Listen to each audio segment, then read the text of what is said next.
It's time to start the only way we know how, with the warm-up.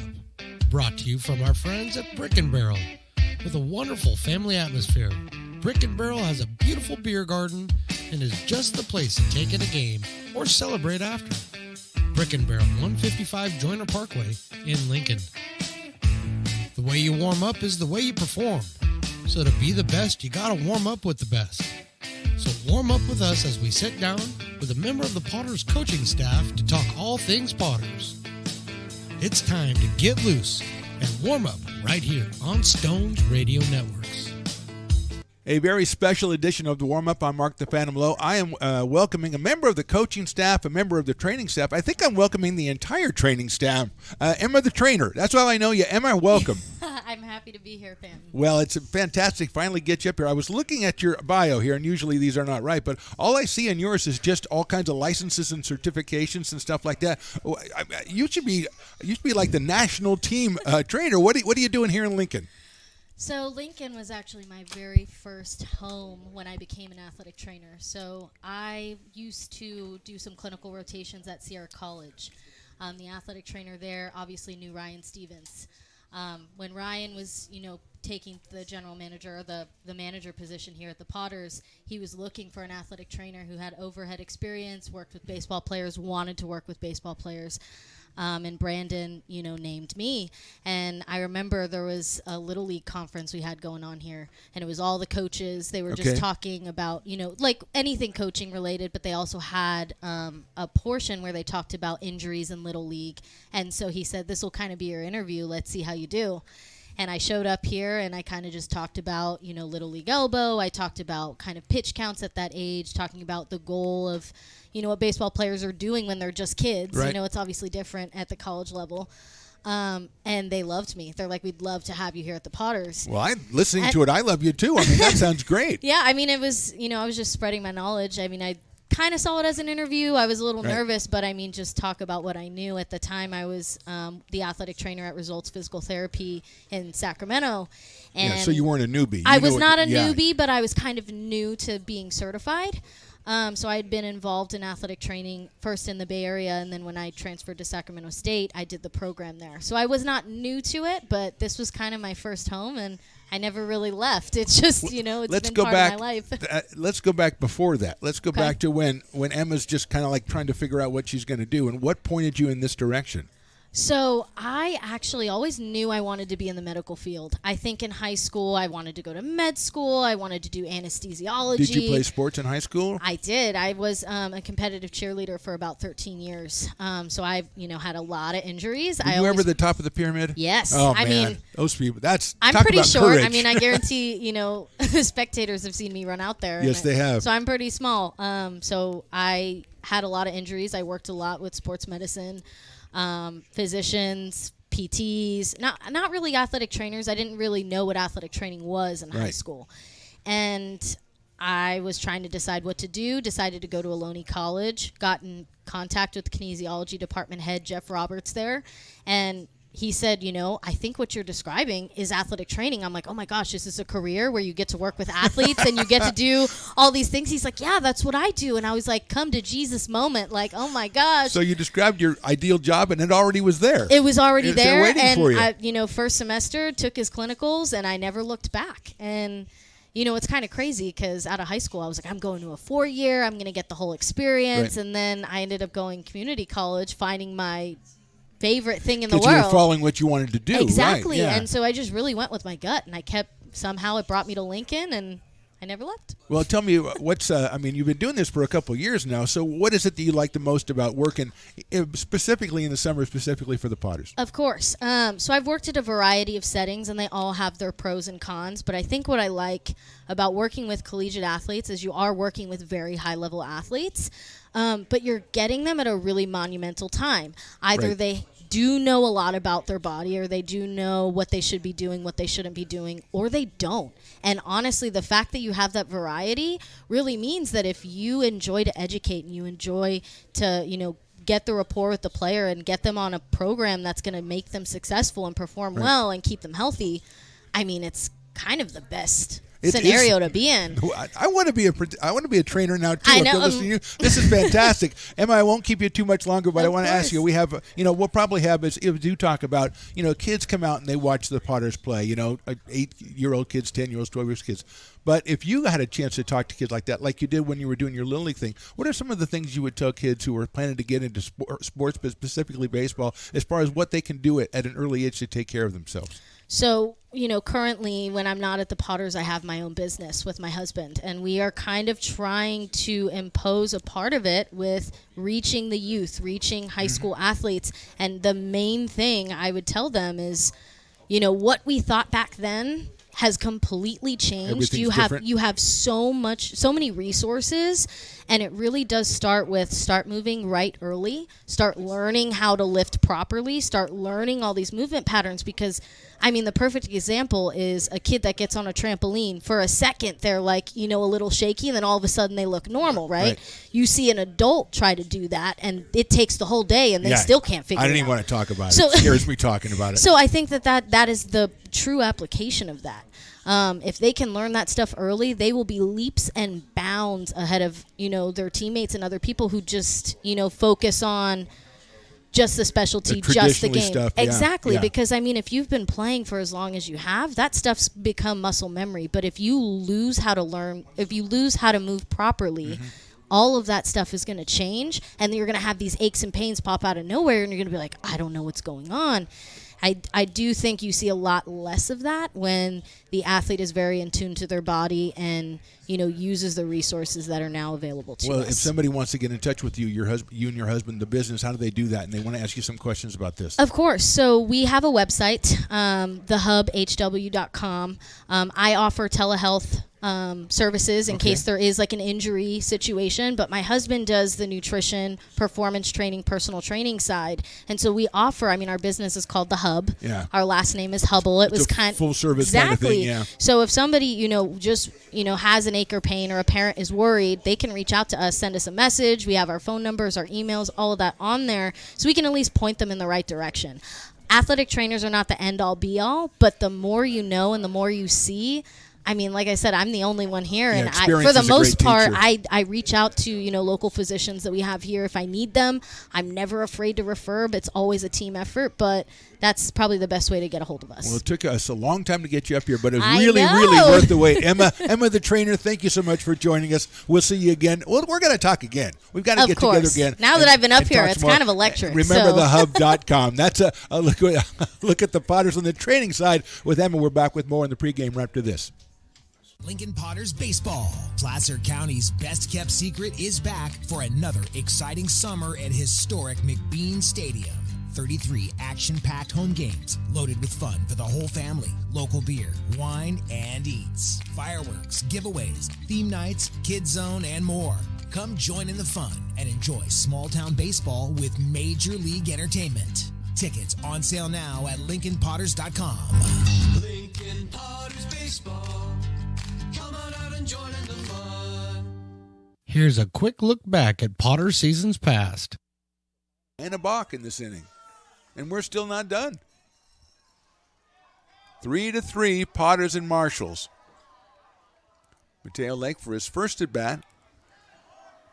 Coming in for Mason Holt. Here's the pitch. Breaking ball's hit deep to right field.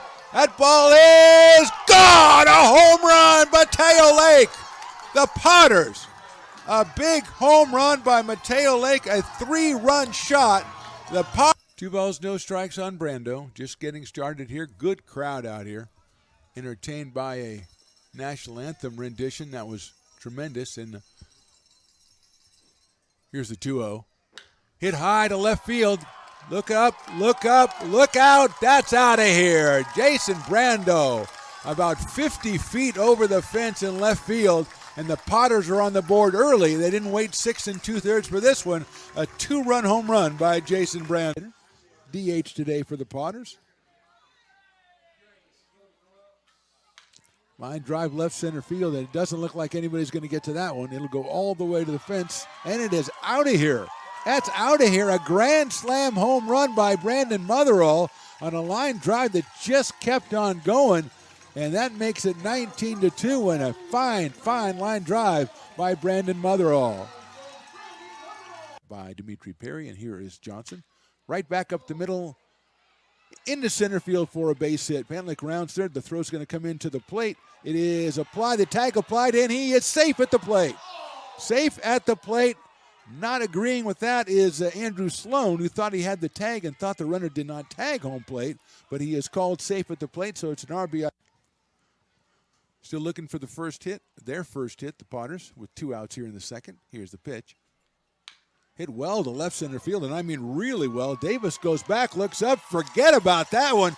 Welcome to Lincoln, Andrew Sloan, a home run for Andrew Sloan.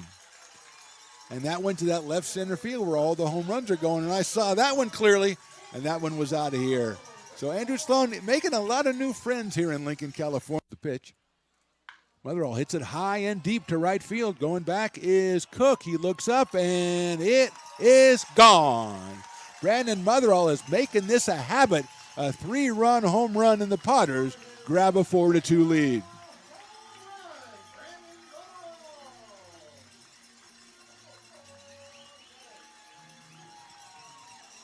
That's at first Lazard and at third Gutierrez. 1-0. Line drive. That's a fair ball inside the first base line over the first baseman's head. 1 run scores. Lazard rounding third. Ball's in the corner. Isaiah says, I'm going for it. The throw comes in. It's going to be held up. That's a triple for Reese Raggett's 2-run scorer, and the Potters lead this one 6-2. Coming up, Potters Baseball on Stones Radio Networks.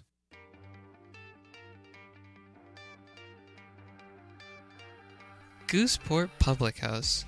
We have sports on 10 big screen TVs, 23 beer taps with classics and crafts, a full bar with creative craft mixed drinks, live music, and most importantly, great fresh food. In downtown Roseville off Vernon Street, only 15 minutes from the ballpark. See ya at Gooseport. Here's a quick look back at Potter seasons past. It was Cheech? Okay, fair enough. Raking ball's hit well to center field. Curtis on his horse. He's going to go back into right center, make a diving try. Did he make the play? I think he did. What a catch. Tagging at second base. Chop foul. I mean, I gave him the address. He said he'd show up. He said, peace and love, I'll be there. And you know, if he says peace and love and does the two peace signs, he's got to. It's like a promise. So I'll be hanging with him, and then we'll go to the show. 2-2 pitch, call strike 3. 7th strikeout for Tonko Susak, and that'll bring up one more guy. For 3 today, batting from the left side against the right-hander Martin. First pitch is line right back up the middle. Shortstop snags it. Chamizo steps on second. Double play Potters. Not really the way they drew it up, but they're going to take it as that suit, so there's no way they can. Can they? 3-2 pitch, call strike 3. Second strikeout for Anthony Perez. First one looking. That'll bring up Ryan Farr, the third baseman. As we said, also out of Cal Lutheran. Ryan Farr was the only name we had in the line. It's hit field by Jarek Curtis. What a blast. Turns around and hits it to right field. I said, well, that's probably a sac fly. That thing's way out of here. And Jarek Curtis is the man of the hour. The Potters lead 4-1.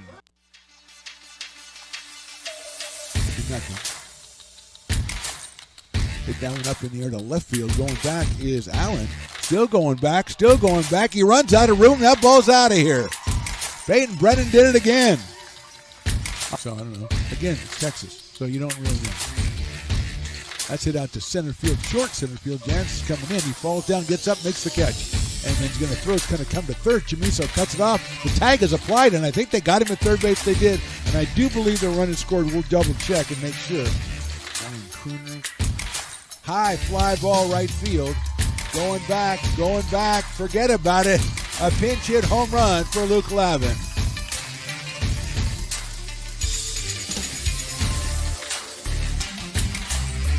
Fourth Potters home run of the game. 2 balls and 1 strike. Castellanos comes down the line at the 30. That's it sharply down the line at third. What a play by Furry. Gets up, throws it across the diamond on a hop to first. What a play by Trey Furry.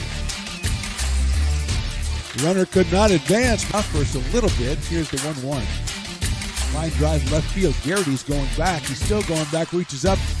And he can't. He got it. He got it. The throw comes in.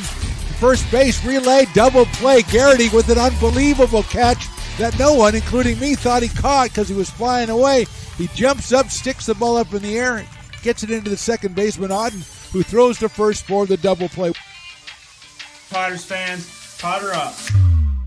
Hello and welcome to McBean It's Stadium time in to Lincoln, start the California only for way we another know exciting how night of Lincoln with Potters the baseball. I'm Mark the Phantom Lowe, alongside my partner, the great Stones McCoy, and engineer Riley. And tonight the Potters return to the Bean off a big win last night in Healdsburg to open a 3-game series against the Walnut Creek Crawdads. Lincoln took 2 of 3 from the Prune Packers, winning last night 7-6 behind winning pitcher Craig Schmidt's 10 strikeouts and home runs from Nolan Wilson and Patrick Herrera. Tonight, the first of the final 3 games of the regular season between the Potters and the Crawdads, with Walnut Creek holding a 3-1 edge. The Potters need to keep winning to ensure their spot in the postseason playoffs and close the gap between them and the Crawdads. So big stakes on the diamond as well as in the booth, as I'm joined by radio legend Mr. Pat Still. And oh yeah, it's Harry Potter night, so whatever. And it all starts with our first pitch right after this short break on the Stones Radio Networks.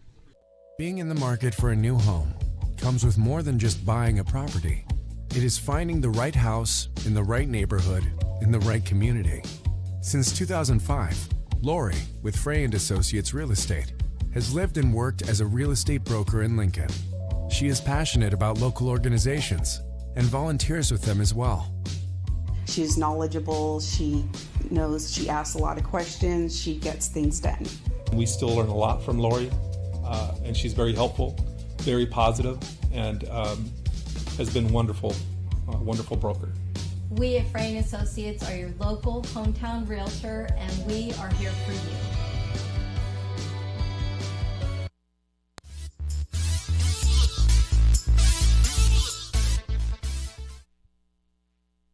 And as the last strains of your Star Spangled Banner, performed by Jimi Hendrix, go over the speakers, we are ready for some baseball. Mark the Phantom Lowe here with you. An exciting night out here at the McBean Stadium. Not because, the Potters won 2 of 3 from the Prune Packers. Not even because Pat Still, the great Pat Still, is joining us in the booth. It's probably because it's Harry Potter night. Pat, are you excited that I brought you out here and brought you out here tonight? I know it's going to kind of conflict with the other things, but it's Harry Potter night. What does that mean to you?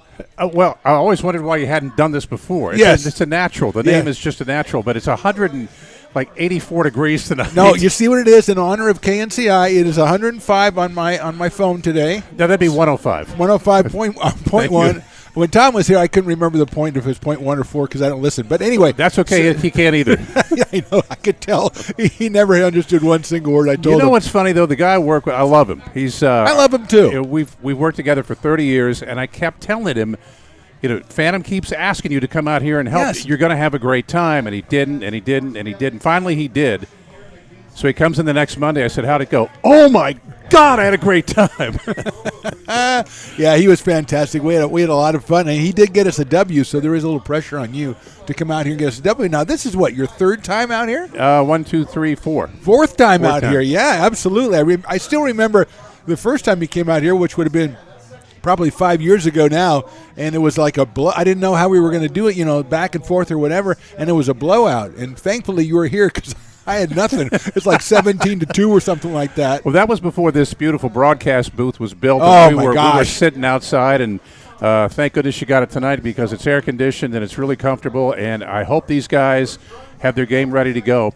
I don't know how hot it gets in Walnut Creek, but if they're a little cooler temperature-wise, maybe they'll melt first. I'm hoping that's the case. Yeah, as you know, your buddy, the great Stones McCoy, very largely responsible for this whole construction here. So I know you guys were huddling before the game for about a half an hour plotting the overthrow of the country. So, he was the guy who pretty much put this together. Well, the big debate was Lincoln Lager or Farmers Brewing. Okay, I wanted to point this out. Now, look, you're our guest.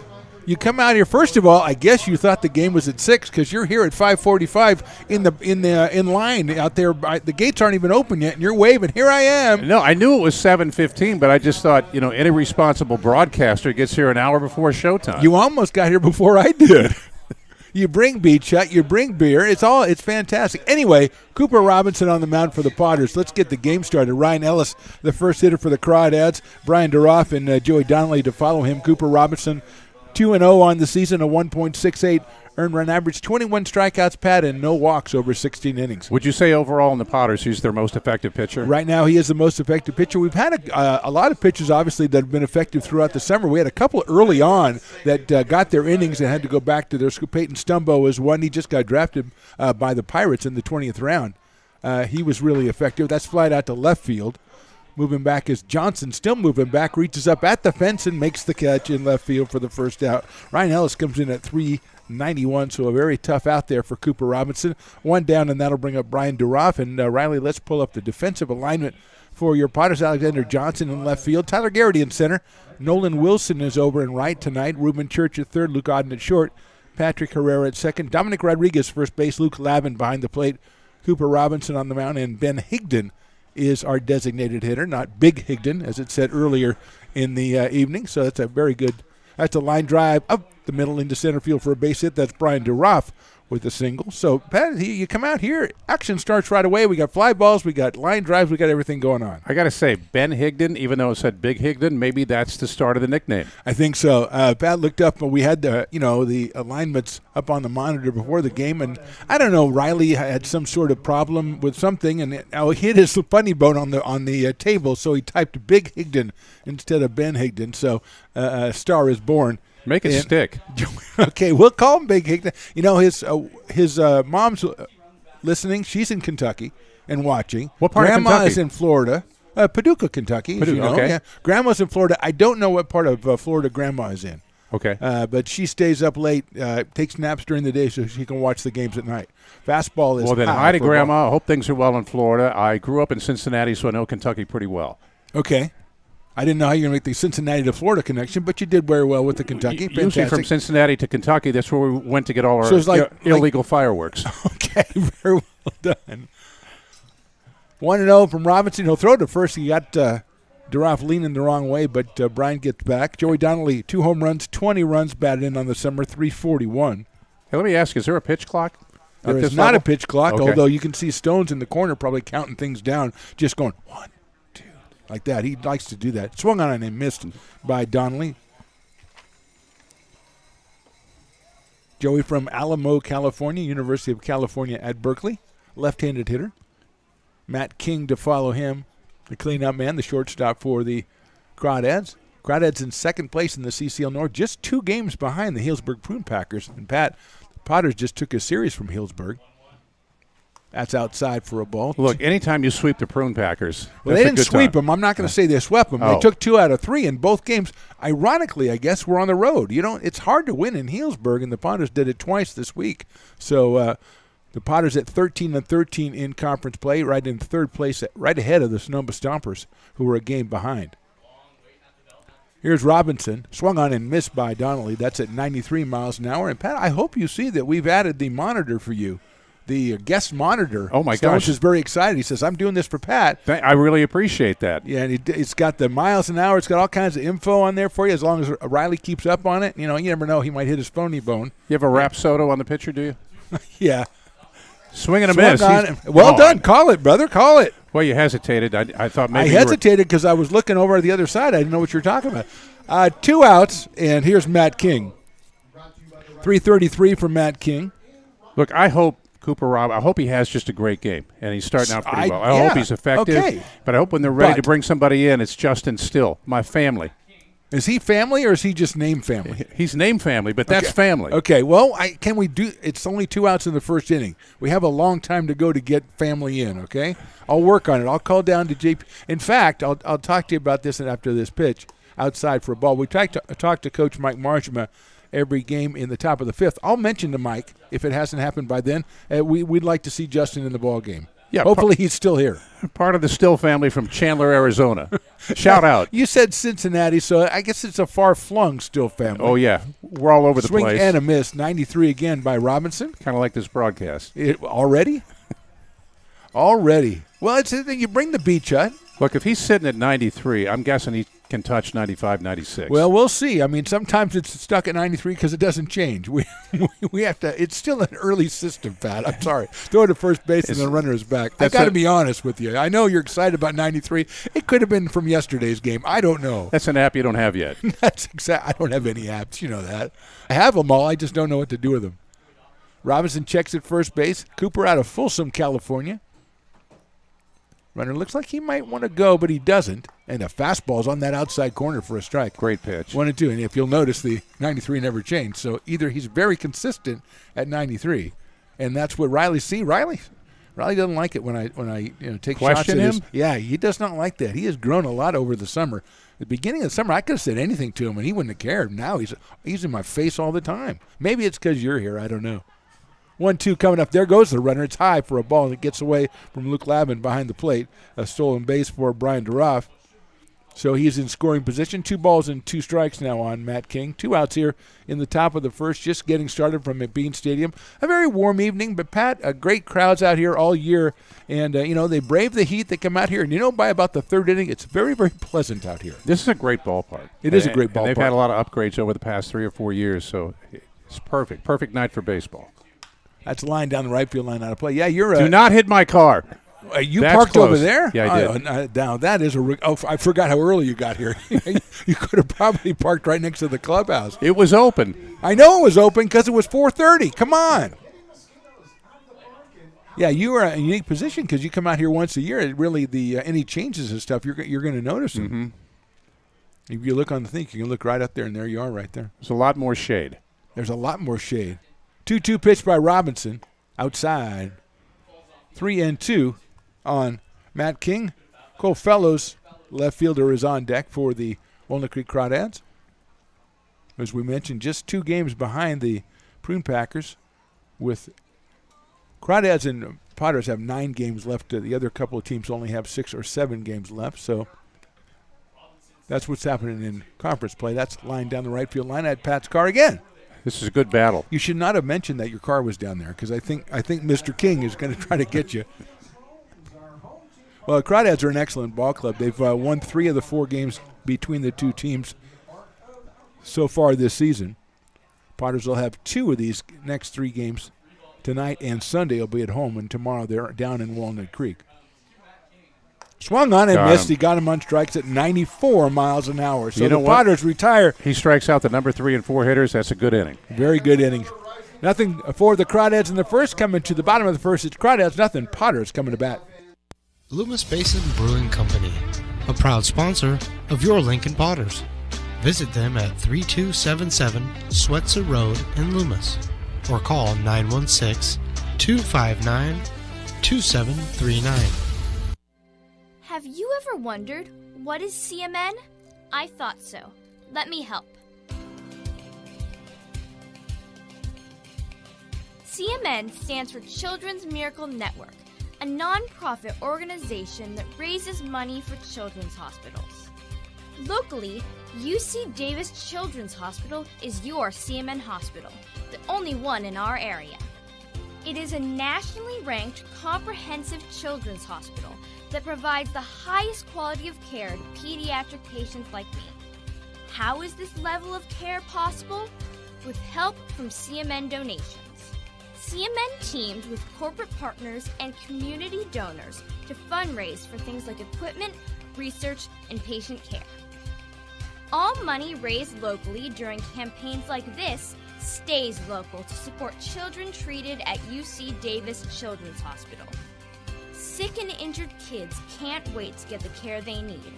And thanks to generous donors, partners, and fundraisers like you, we don't have to. Please give wherever you see the Miracle Balloon, and thank you for supporting CMN at UC Davis. Lincoln Potters Baseball. Come on out and join in the fun. Bottom of the first from McBean Stadium. Potters hold the Crawdads scoreless in the top of the inning. They'll take on Dylan McShane, all 6'9", 225 pounds of him, the right-hander out of the University of Oregon. 1-1 on the season, a 5.27 ERA, 13 2/3 innings, 8 strikeouts, and 11 base on balls. The Potters will throw up Luke Odden, then Reuben Church and Nolan Wilson in the top of the first, or the bottom of the first inning. Pat still is here with me, and Pat, I got to mention, whenever we mention the velo, I was told by the guys over to our left, CB and the guys, we got to give them credit because they're the ones that are working the track man over there. So okay. I just, they don't want to be forgotten. I think they're trying to impress you. I think really is what's going on. Look, at 6'9", which this pitcher is, by the time you stride and throw, you're throwing from 50 feet. There you go. So what do you want Luke, the switch hitting shortstop, to do? Fastball is in there for a strike. That's at 88. Luke at 283 on the season, but he's picked up 21 walks on the year as well. So his on-base percentage right by 500. I would know exactly what it is if Pat hadn't stolen the info sheet. 513 to be exact. There you go. There you go. If you asked me what I wanted him to do, is there a way that he could get me a beverage and get on base? Every piece of paper that I need you have under your beer. So you gave it to me. I know I did. I was trying to be friendly. Luke takes that one right down the middle for a strike again at 88. So it's 0-2 on Luke Otten. 283, 513 on base percentage, 11 runs batted in, 18 runs scored for Luke. Out of Scottsdale, Arizona, McShane delivers outside for a ball. 6'9", 225 for Dylan McShane. Otten will be followed by He must Ruben have Church. good off-speed stuff. So for a guy that's 6'9", you would expect him to really bring it. His fastball, I know right there, was 85 miles an hour. Yeah, 8 strikeouts over 13 and 2/3 innings. So strikeouts isn't really what he's been going for, at least so far. But, just 13 and 2/3 innings, not a real large sample size. That one is swing and a miss by Otten. So that's 89, but it looked a lot faster. And Otten is down on strikes for the first out here in the bottom of the first. Then he'll bring up Ruben Church. Ruben playing at third base today from Maryville, Tennessee, University of Kentucky. Let's look defensively at the Crawdads. Cole Fellows in left, Griffin Harrison is in center, and Brian Duroff in right. Max Farfan, the third baseman, Matt King at short. Ryan Ellis, second base, Joey Donnelly at first. Ryder Helfrich behind the plate, Dylan McShane on the mound, and your DH today is Tyson Pointer for the Walnut Creek Crawdads. Here's the first pitch on the way. It's a fastball, and it misses. 1 ball and no strike, so he's up to 89. He might, a couple of times, Pat, as I'm sure you know, these guys take an inning or so to get going, and all of a sudden they'll reach their peak at about the third inning or so. 1-0 pitch is chopped down to the third base, handled by Farfan across the diamond to get him in first by a couple steps. So Church is retired 5-3, 2 outs, and Nolan Wilson, who's been on a tear lately for the Potters, 10 of his last 15. And a home run in the game yesterday against the Prune Packers, which the Potters won 7-6. So what exactly happens on Harry Potter night? That's a great question, because until you just mentioned it again, I forgot it was Harry Potter night. But a lot of times when you have your characters, Pat, a lot of times they'll be behind us in the concourse down there, and fans will see them and they'll get pictures and stuff, and we don't see them all that much out here in the front. But it's just, there's a line drive out to center field. Coming on. It's Harrison. He can't get it. By him. It's down there, and it's by him and rounding first. But staying there is Nolan Wilson. So Wilson stays on with the first hit of the ball game, a single to center. And Patrick Herrera will come to the plate. Make that the second hit of the ball game. We had a single in the top of the first. Yeah, so sometimes Harry, and I'm hoping Harry's here. Because, it's tough to have Harry Potter night without Harry. You say, well, Harry can't make it. He's sending Hermione. That doesn't cut it with the kids. He's a busy guy. Well, yeah, he's busy. There's a lot of Harry Potter nights at a lot of stadiums around the country. He fights snakes in between. Oh, yeah. Well, he's got that. He's got the tongue. He can talk to him. He's like a Slytherin, so it's okay. Fastball is in there, 87. But like you say, Pat, at 6'9", 87 might as well be 93 because it's getting on you that much sooner. 0-1 on Herrera, who's homered in 3 of his last 4 games. His average is up to 317, 4 home runs, 11 runs batted in. Outside with a breaking ball. 1 ball, 1 strike. You always got to check the Brick and Barrel backyard down the right field line and see what the line's like down there. Because that is like a sports bar down there, Pat. We've got TVs in there. You get your drinks. Herrera takes outside again. Warm night like watch tonight. the game. Watch the game Yep. on TV. You got a bunch of misters down there. Oh, the misters are fine. Yeah. And then you go down to the VIP section, which is always, that's the place to be. It's like having an incredible backyard with a bunch of your friends over. Yeah. And a couple people you probably don't like. Swing and a miss by Herrera, 2-2. But, yeah, mostly your friends, yeah. And you got a ball game. You're hanging out. You got, what'd you get, Lincoln Lager? And we got Lincoln Lager down the right field line. Mm-hmm. So, yeah, you're right. It's kind of like having a Coolest backyard barbecue ever. 2-2 pitch. That's out. No, on the outside corner call, strike 3. Herrera's down on strikes. 2 strikeouts for McShane in the bottom of the first. We go to the second, still no score. It begins on the farm, where hard work breeds motivation. Care is taken under watchful eyes. With new growth comes inspiration, where playtime is mandatory. Welcome to Dueling Dogs Brewing Company. Meet the Stevens, a husband and wife who work hand in hand to craft exclusive small batch beer, mead, and cider. Using locally sourced ingredients to ensure freshness in every glass. Where a community of farmers, local artisans, and amazing food make for a truly inspired atmosphere.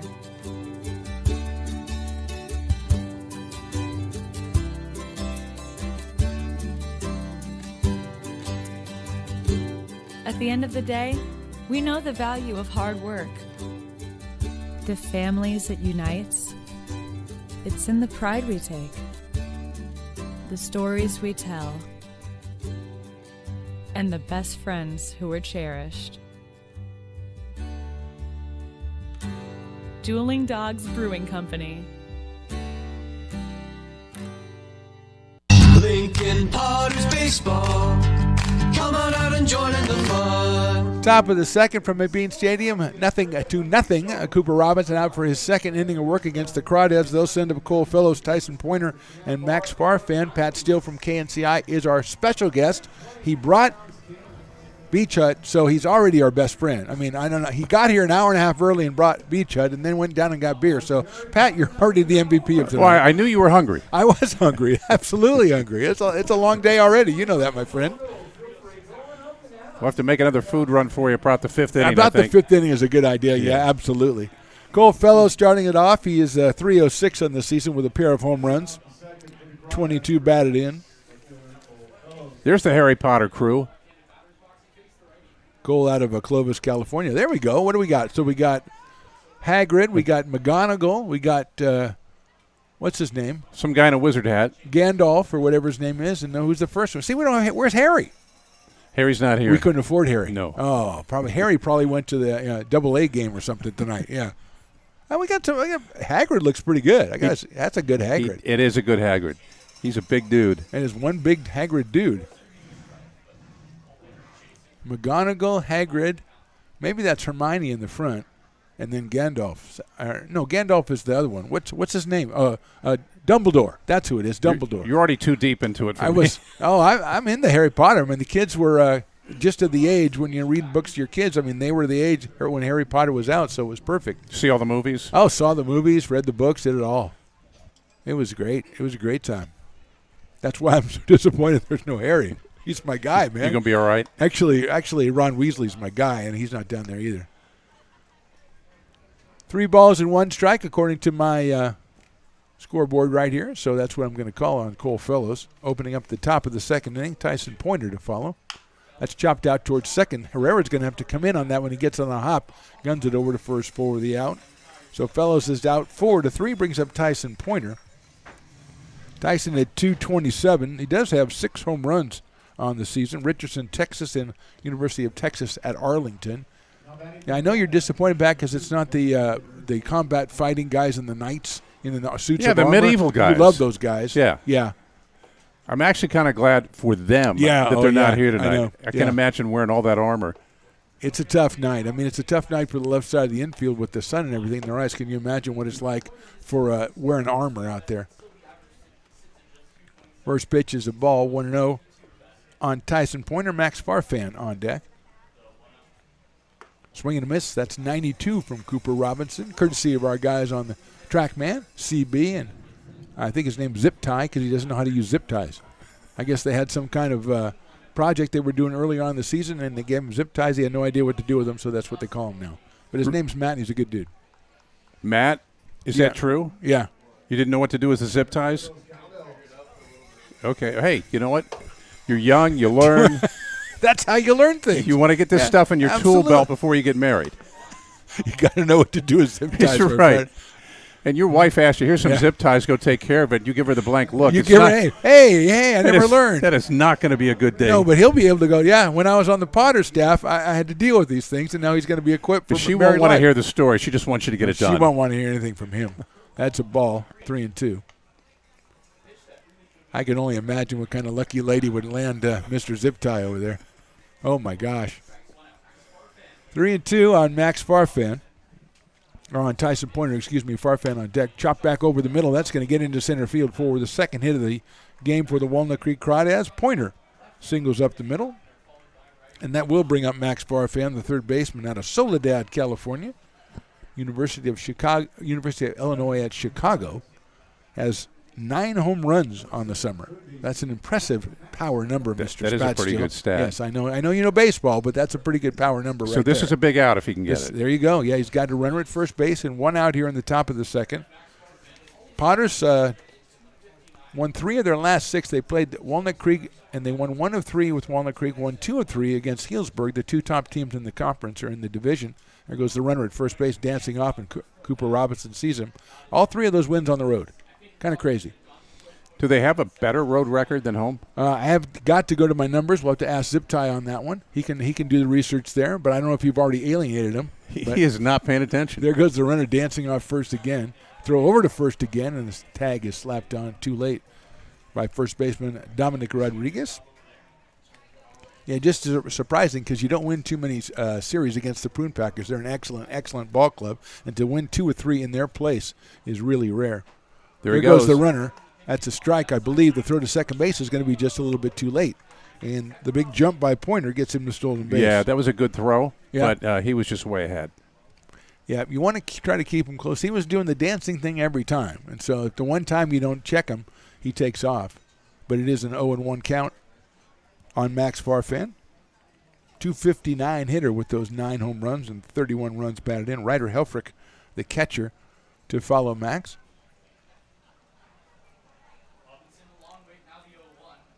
That's fouled back to the screen, 0-2.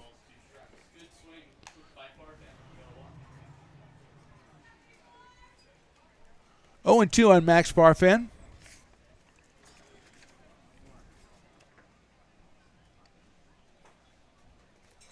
For 1 the last time the Walnut Creek Crawdads came to town. They pulled out a 9-6 win over the Potters. 0-2 pitch outside. Nice play by Luke Lavin behind the plate to keep that one from going back to the backstop. 1 ball and 2 strikes now on Farfan. Actually, a pretty the shadows are covering the field, makes it a lot easier for those guys on the left side, the infield and in the outfield. Get out of my head. I was just thinking the late start probably took that a lot of those away. Yeah. That's outside again, 2-2. Yeah, we've seen a lot when they start at 6:05, sometimes at 6:35. Certainly, even the infielders on the high hoppers, it gets lost in that sun. It's really tough for them to gauge. So that is one kind of a benefit of starting a little bit later. And the turf is so fast that you could get by it quickly. Pointer dancing off of second base, trying to be held over there by Herrera. Here's the 2-2, swung on and missed. 93 from Cooper Robinson, 3rd strikeout for Cooper Robinson, and now he's got a Ryder Helfrich. I think he zip-tied him up. I know you like zip-tie, don't you? You like that guy, I know. and Big Higdon. You're getting the nicknames going today. I like that. Zip-tie would be a good name for a pitcher. All right, who's this dude? This is Ryder Helfrich, the catcher. He comes to us courtesy of Discovery Bay, California, and the University of Arkansas at Fayetteville.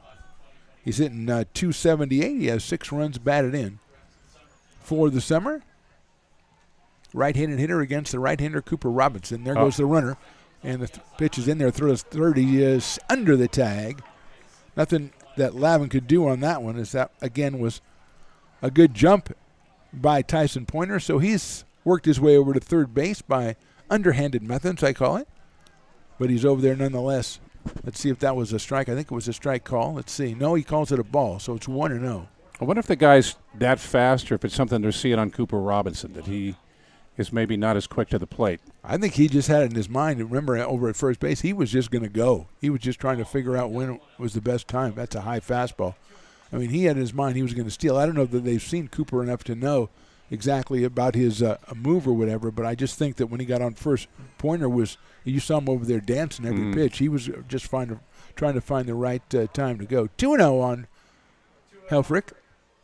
That's in there for a strike, 2-1. That's at 92 miles an hour. Cooper Robinson from Folsom, California, and UC Irvine. 6'4", 220 pounds. Here's the 2-1. Hit high up in the air down the right field line and out of play over toward Pat's car. Again, I don't know why you put the car over there. You've been to a couple of games. When I go home, I'm going to have like 8 baseballs. In the dents, it's going to be sitting in the dent.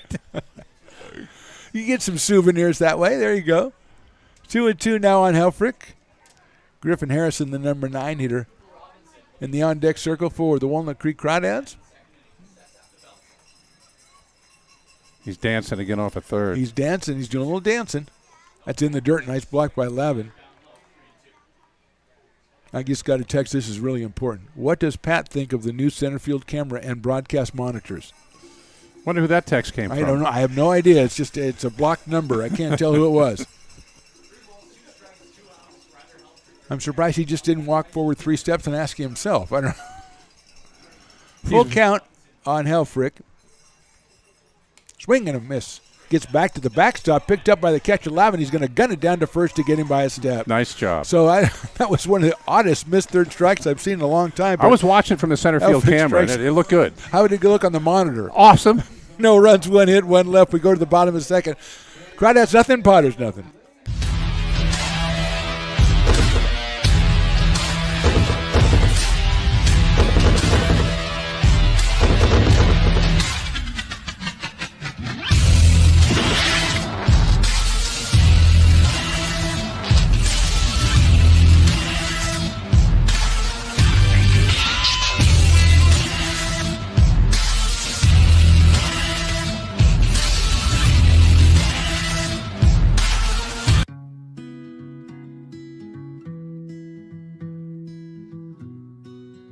Lincoln Area Archives Museum is the official partner of the Potters' 100th anniversary season. The museum is located just around the corner in Bierman Plaza in the center of the Old Historic District. Plan your visit and learn about early Lincoln history. The mouth-watering Big Mac with a savory Filet-O-Fish and a tasty McChicken. My goodness, that looks good. Oh, you're making a McDonald's menu hack. Yes, a land, air, and sea. Oh, it's going to tip over. No, it's good. It's good. Very stable. Order the land, air, and sea by name. Build it by hand. Lincoln Potters Baseball. Come on out and join in the fun. Bottom of the second inning, Potters and Crawdads nothing. Pat, you just saw your first, I'm sorry, Pat is not. Pat Still from KNCI, our honored guest, is busy talking to Stones, so he's not part of the broadcast right now. And Riley, I don't know what to do. I mean, I got a guy up here. He's no headphones on, and he's talking to Stones. We got Piper with the race. He got your first wipeout. I wanted to get your reaction. That guy just did a face plant down at first base. Yeah, and apparently he's your general manager's son. I don't want to spread rumors. You know that. Come on, I don't have that verified. I felt bad for the kid. He looks like he's maybe 4 or 5. He's probably 4 or 5. But it's one of those videos that, after you realize he's okay, you keep that video forever as for, like his first prom date or his real first. And his wedding, even his wedding. Hey, remember this? Remember when you wiped out? You didn't even make it to first base? And then Piper had the lead, as always, right midway down the third baseline. Yeah, Piper didn't even stop to help. He stepped over him. No, he stepped over the kid. May have kicked him. I don't know. But then he obviously didn't hydrate or something because it looked like he pulled up lame there coming into home plate. Look, if you're coming out here to McBean Park, you're going to see some great baseball and also some very competitive sideshows. Incredibly And if you're not ready for it, you could get planted. Dominic Rodriguez is our first hitter, and he takes a strike. Dom playing at first base today. Out of Turlock, California, 225 on the summer. No home runs and 6 runs batted in. He's followed by Luke Lavin and then Big Higdon. Big. Yeah, that's what we're calling him. That's chopped foul at the plate, so it's 0-2. I mean, if we don't call him that, it may never catch on. So if we just, we'll try it, see if he gets a base hit, then it'll stay. If it doesn't, then we know it's not good. It starts It's karma, tonight. baby. It starts tonight. This time it's personal. And how about this? And you can use this free of charge. He hits a home run, go big and go home. Done and done. If he does, you can say it. 0-2. Outside with a slider, 1-2. I mean, you've earned that right. Next time I want to talk to you, don't be talking to Stones. I mean, that was just kind of like embarrassing. Well, he was telling me all about the young man that wiped out. That's it. And that's information we did need to have. Yeah, he had good intel. Hit down the first base line at the first baseman. He's got it over to first. Donnelly and tags the bag to retire Dominic Rodriguez. Hit it pretty hard, but hit it right at Joey Donnelly at first base. One down here in the second.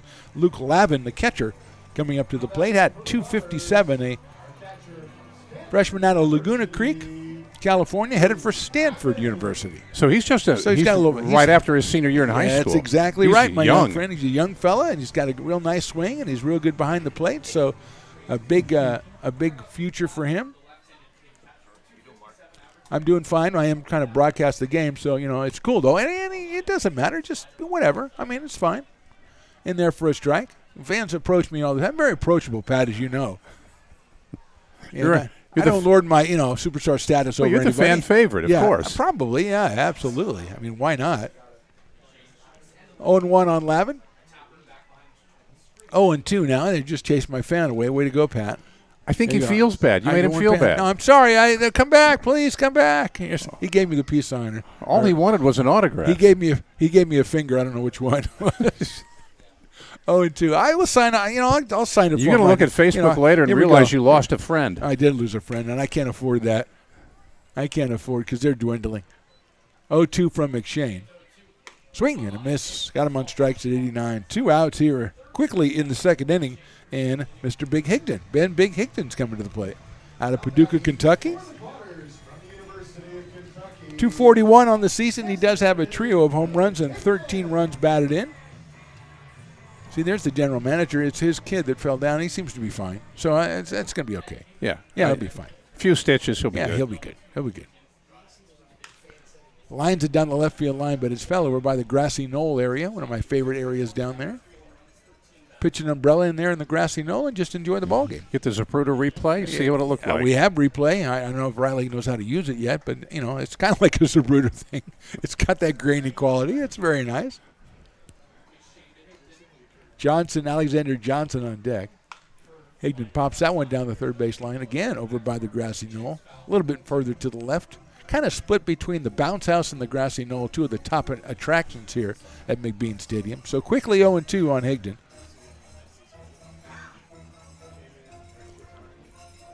Left-hander out of Paducah, Kentucky. Waits for McShane's 0-2 pitch. Outside with a fastball.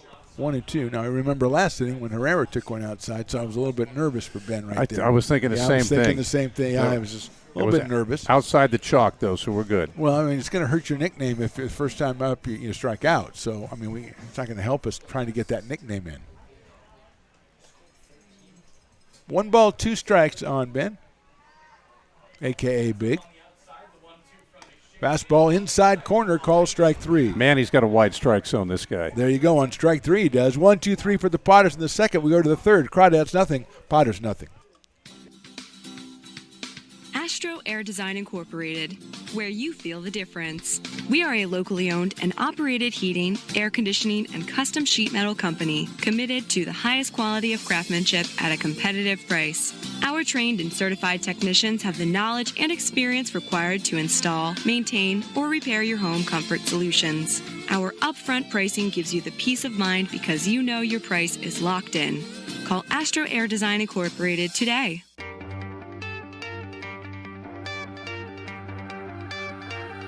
Gooseport Public House. We have sports on 10 big screen TVs, 23 beer taps with classics and crafts, a full bar with creative craft mixed drinks, live music, and most importantly, great fresh food. In downtown Roseville off Vernon Street. Only 15 minutes from the ballpark. See ya at Gooseport.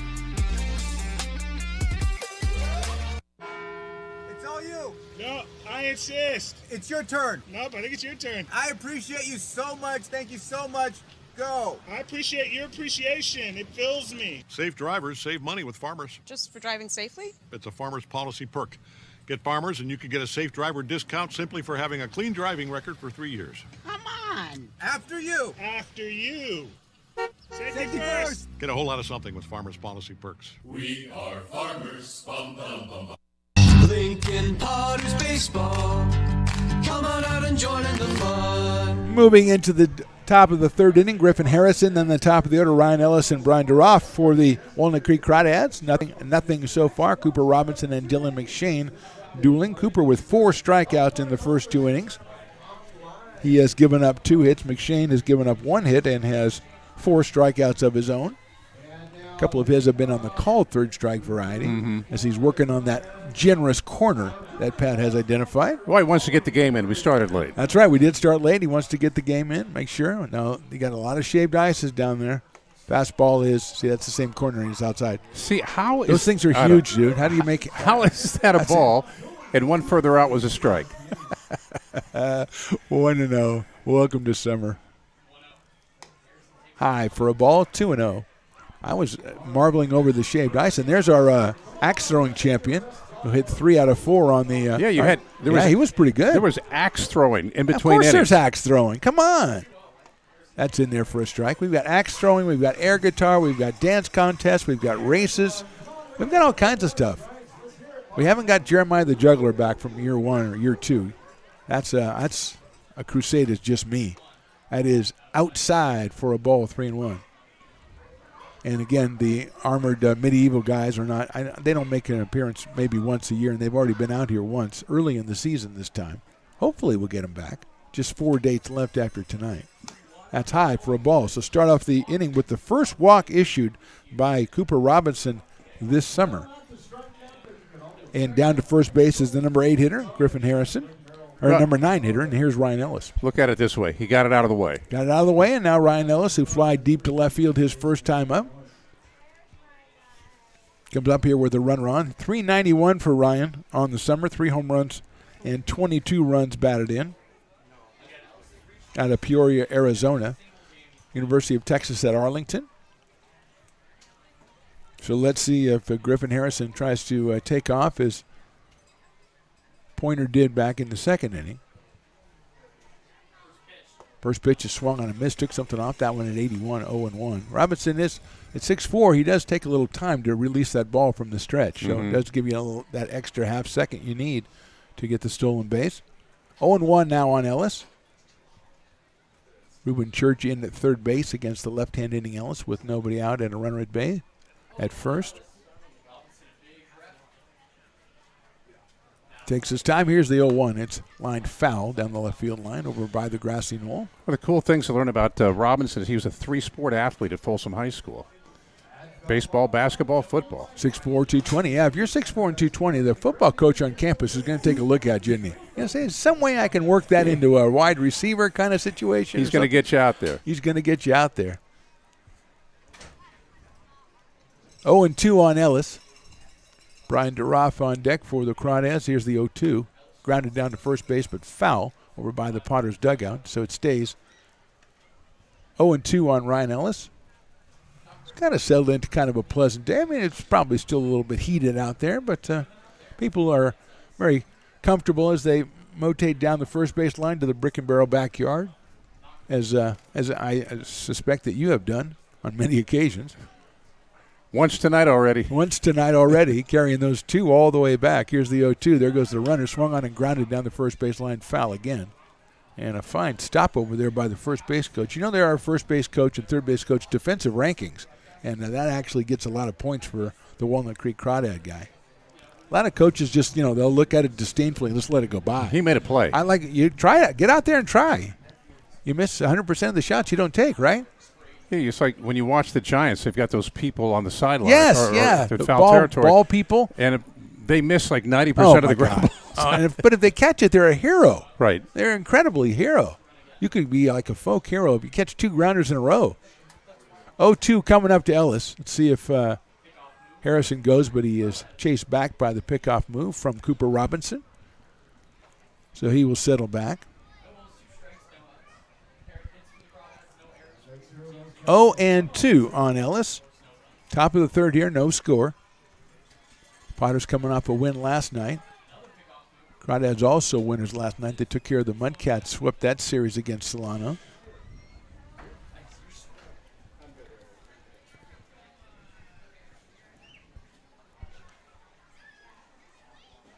Leading off from first base is Griffin Harrison. He got a walk to open the top of the third. 0-2 coming up from Robinson. Takes his time, comes to the plate with it. It's high and it's inside. 1 ball and 2 strikes. Pat Still from KNCI. What's coming up as far as you got some big rock festivals coming up or anything? I have no idea. They don't tell me anything. I know. I kind of hope they would keep things from you. Just go in, do your show, and go home. Well, we've got Country in the Park 2 coming up September 9th. That's a Saturday at Heart Health Park where the Sac Republic plays. Cole Swindell is out there. Should be a good time. Those tickets, kncifm.com. Buy several. They're only $40.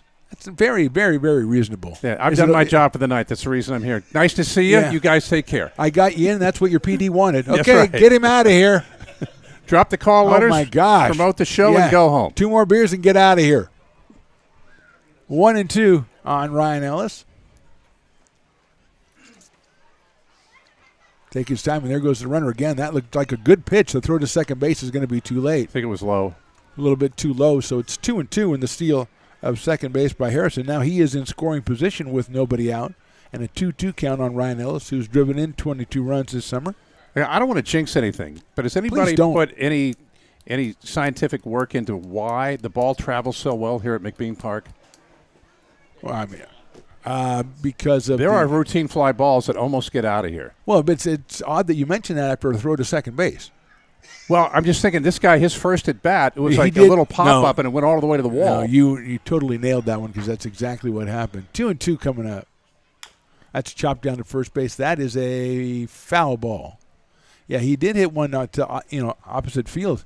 Left-handed hitter hit one to left field. Now that's not a big poke out to left field, but that thing did carry about 20 more feet than I thought it was off the bat. It's got to be air pressure, condensation. Lincoln is what, 160, 170 feet above sea level? It's not like you're in Reno. I think it's 3,000. I really do. I think it's very deceptive. I think it's very deceptive here. It seems really level, but we're way up there. I know one of the years that Jessup played here, one of their first years, I think they led the league in home runs. And they had some bombers on that team. 2-2 pitch. Swing and a miss. Got Ellis on strikes. That's a Big strikeout. Great pitch. Robinson's 5th strikeout, and brings up Brian Duroff, still in scoring position, Griffin Harrison, but the big strikeout of Ellis. Duroff singled his first time up, so he is 1 for 1 in this one. Right-handed hitter. Brian comes out of Danville, California, UNC Charlotte. 224 on the season, make that 274, can't read my own writing. 1 home run and 24 runs batted in. UNC Charlotte is a great baseball team, so this guy goes to school a long ways from home. He goes to school a long way. Well, we have that all the time in the summer. That's on the corner for a strike. We've got guys from Tulane. We get guys from East Coast, Yukon. I remember we had guys from Yukon. So it's all over the place. You bring them out to California. Get them to California for the summer. Come on, have some fun. A couple of years ago, you had a guy from Bowling Green State University. That's hit sharply. They're right at shortstop into left field for a base hit. Let's see if the runner is held. He is as the throw comes in and it's cut off. Throw came in from Alex Johnson in left field. So Duroff is now 2 for 2. Going to third is Griffin Harrison, and with 2 on and just 1 out, Joey Donnelly coming to the plate. He struck out his first time up, but he's got 20 runs batted in on the summer with a pair of home runs out of Alamo, California. Left-hand hitting Donnelly, playing at first base for the Crawdads tonight. So a walk to Harrison, a stolen base, and a single by Duroff, and the Crawdads are pretty much in business here in the top of the third against Cooper Robinson. Let's see what's going on with Duroff at first base. Donnelly takes that one down low for a ball. And Duroff had a very good secondary lead on that one, but chose not to go. I would not be surprised to see him take off in this at-bat. Looked like he was trying to draw a throw. Harrison down at third base. He got the walk to open the inning. Robson checking over at first base. DeRoff, not a big lead over there, but looks like he wants to get going to me. That's inside for a ball. A fastball at 91 from Robinson. Lavin grabs it before it can get back to the backstop. So 2-0 now on Donnelly. Matt King, the shortstop, on deck. Donnelly and King both strikeout victims of Robinson back in the first inning. The situation a little bit different now as runners at first and third. The cowbells are coming out. That's nice to hear from the Potter faithful. That's broken bat, ground ball, foul down the first base line, and that's got to feel. He's got that little part of the bat. Come on, he's got to walk over, hand it to somebody. That's kind of embarrassing, really. Barrel the bat wound up by your first baseman. Yeah, if you don't have a big budget, that's your only bat. You say, I don't have another bat. Now you got to go consult with your best friend on the team. Can I use your bat, dude? No, man, that's my bat. Happens all the time. I think it happens on the pro level. I think it happens in the major leagues. Shohei Ohtani breaks his bat. Yeah, that's it. He's got to go to Trout. Trout, you're not using them. You're in the injury list. No, I don't think so, Shohei, okay? Those are my bats. Those are right-handed bats, not left-handed bats. 2 on, 1 out here in the third. 2 balls and 1 strike now on Joey Donnelly. DeRoff, I just got a feeling, Pat. I just got a feeling from DeRoff. I don't know. 2-1 pitch. He's not going. That's lined into right center field. That's going to be a base hit. It'll score Harrison, and DeRoff's rounding second. He'll make it out to third, picked up by Tyler Garrity. Hits the cutoff man. So it's an RBI single for Donnelly, 1-0 for the Crawdads. Moving all the way over to third is Brian DeRoff. And at first now is Joey Donnelly picking up RBI number 21 on the season. Matt King coming up here, the shortstop, the cleanup hitter. So the Crawdads draw first blood here in the top of the third. They lead it 1-0. A walk and a couple singles. This guy struck out his first time, right? He did, but so did Donnelly, and Donnelly came in with the base hit right there. I would take another strikeout if that's what you're implying. I just want to point out one thing to you. The guy batting, he ain't Donnelly. Okay, there you go. That's why you're here. That and to drop the call letters, okay? That's nice. Get the website out there.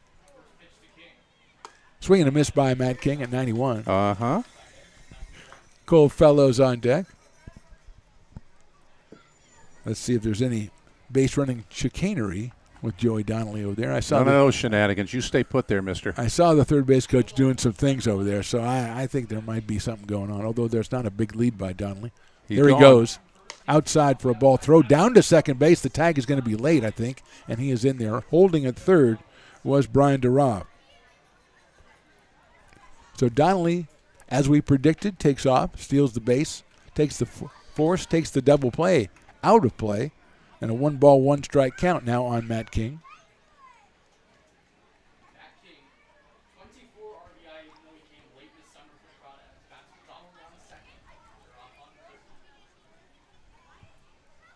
Second and third, 1-ball, 1-strike on King. Line drive, that's into right center field. That's a base hit. 1 run will score, probably 2. The throw will come in and is cut off. It is a 2-run single by Matt King, and the Crawdads lead 3-0.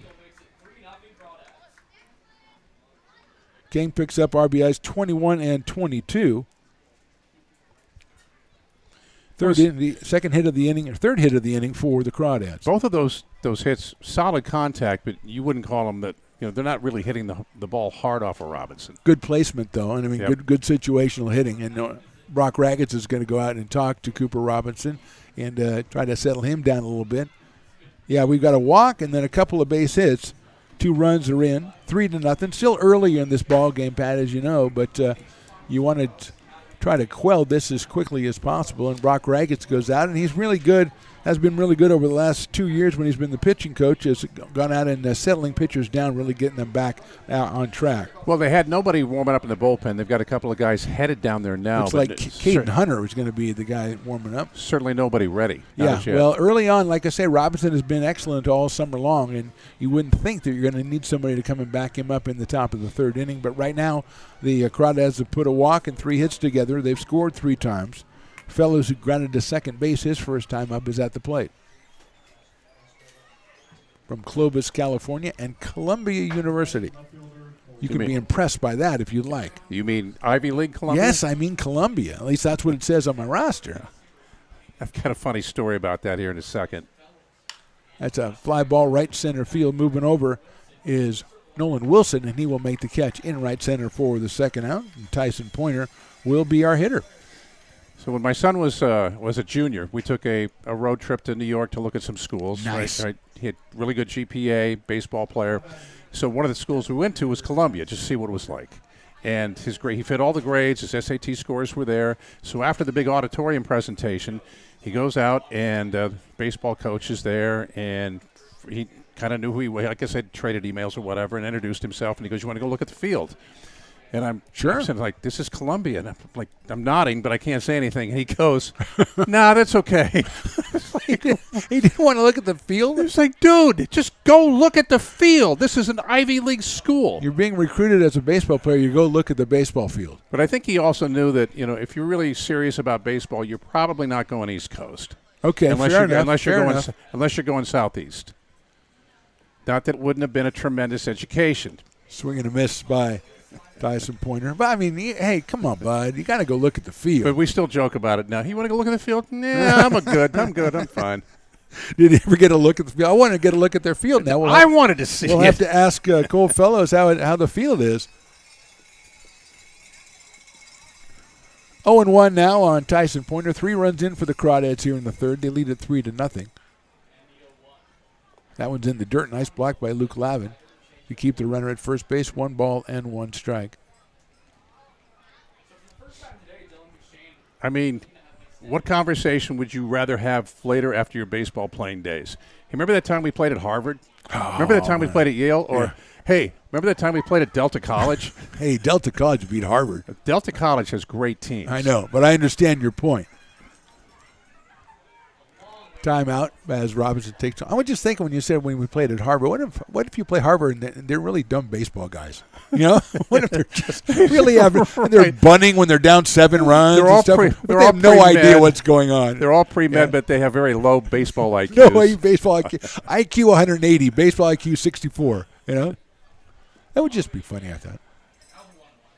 Outside for a ball from Cooper Robinson. He's thrown 65 pitches now through 2+ innings here. That's a lot. Yeah, he's been going usually 4 and 5 innings, but his pitch count is a little bit elevated from what he usually has been throwing.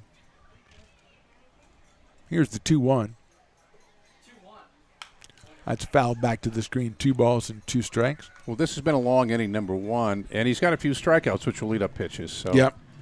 He's got 5 strikeouts. He's given up 5 hits and the 3 runs. Look, I think he's thrown the ball really well tonight. They've just kind of been on him this inning. Sometimes you just get well-placed hits, and unfortunately he got that one. His first walk of the summer came back to haunt him. He had a couple of well-placed hits. Crawdads are a good ball club.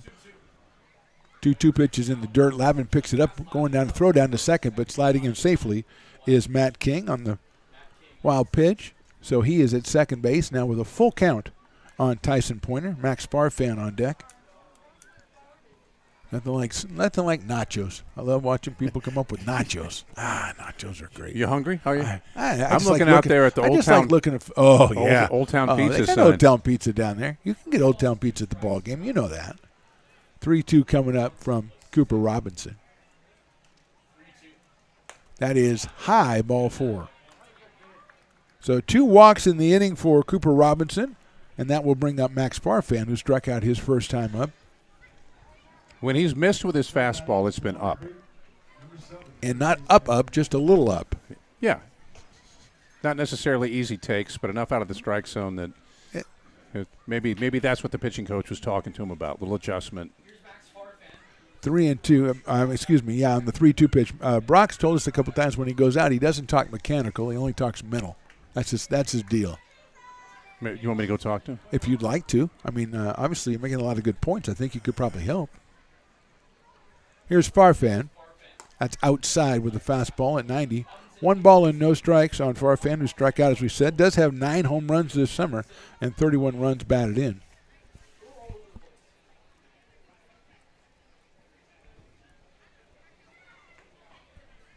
Cooper Robinson with his strikeouts tonight has the team lead for the Potters over the summer.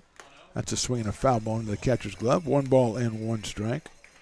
Came in with 28 strikeouts as 5 in this one. Passing Peyton Stumbo, who was great early in the season out of Placer High, drafted by the Pittsburgh Pirates in what they call the Major League Baseball draft. 2 Potters drafted by the Pirates. I've heard of it. Yes, it's big. That's right down the middle for a strike. It's big in some parts of the country. Potters had a pitcher last year that was drafted by the Dodgers, a guy named Lucas Webb. And at this point in time in the minor leagues, for everything from high A ball all the way to Triple A, he has the best pitching stats of any minor league pitcher. Wow. Fouled out of play. 1 and 2. Yeah, so if he continues that and stays healthy, he'll be up with the big team. Yeah, he was impressive when he pitched for the Potters. We didn't get him enough, but he's you don't get a lot of closers in summer ball. We had Ryan Bruno a couple of years ago, and Lucas was really good as well. He got up. I think he was throwing 94, 95 when he was here, and I know he's kind of jumped that up even more. Yeah, he's 97, 98 now. Here's the 1-2 coming up to Max Barfan. It's outside. 2 and 2. We've got Pointer over at first base, Matt King at second. King with the 2-run single in this inning. Joey Donnelly also an RBI single as the Crawdads have scored 3 times here just in the top of the third. There's the cowbells, that cacophony of sound that you hear. Another local product that pitched for the Potters a few times, I believe last year, maybe the year before, was T.J. Nichols. Was he drafted by the Rays? He did. I think I just saw him sign yesterday. It wasn't swing and a miss, got him on an off-speed pitch. 3 runs, 3 hits for the Crawdads. We go to the bottom of the third. It's Crawdads 3, Potters nothing.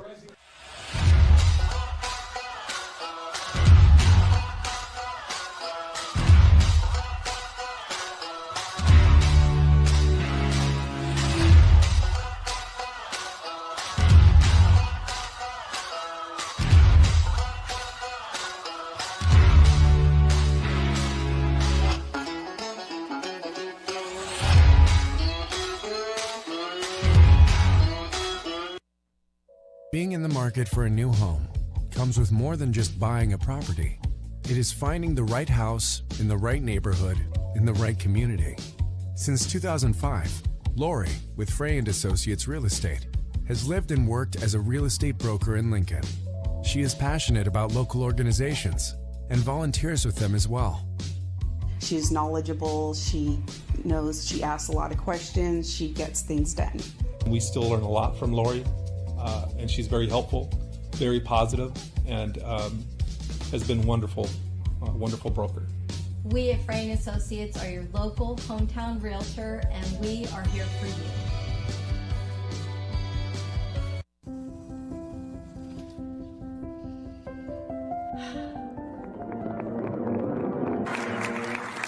Welcome back, Olympia's 5th grade orchestra. Perhaps there's no place like your home because you made it so at RC Willey.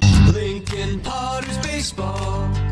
Come on out and join in the fun. Bottom of the third, Potters against the 6'9" Dylan McShane. He's only given up 1 hit over 2 innings and struck out 4. It'll be Alexander Johnson, Tyler Garrity, and Luke Otten. 8, 9, and 1 for the Potters. Pat Steele from KNCI. Nice enough to be our guest in the booth. Although I can't say you're our guest. You brought food, you brought drinks, you brought everything. We did give you some merch. We gave you some merch. You did? Tried to bribe you on some merch. I think Stone's probably put it back in his car. I didn't bring any runs, though. We got to get the bats going. We got to get them going now. McShane has been effective through the first 2 innings. Alexander Johnson just joining the team. I think we may have jinxed it. This guy's 6'9", and for a 6'9" guy, you think, okay, 95, 96. He's throwing high 80s. And one of the things you pointed out was he doesn't have a lot of strikeouts on the season, although he does today. Tonight. Yeah, that's right. So I guess it's my jinx. There you go. Oh, man. It's not on you. It's not on me right now, but it could be by the end of the night. You know what? This guy, he strikes out everybody. Let's see if that nice works. Nice try. Yeah, nice try. Johnson 2 for 4 in his only appearance as a punter. Out of Sierra College, the Wolverines.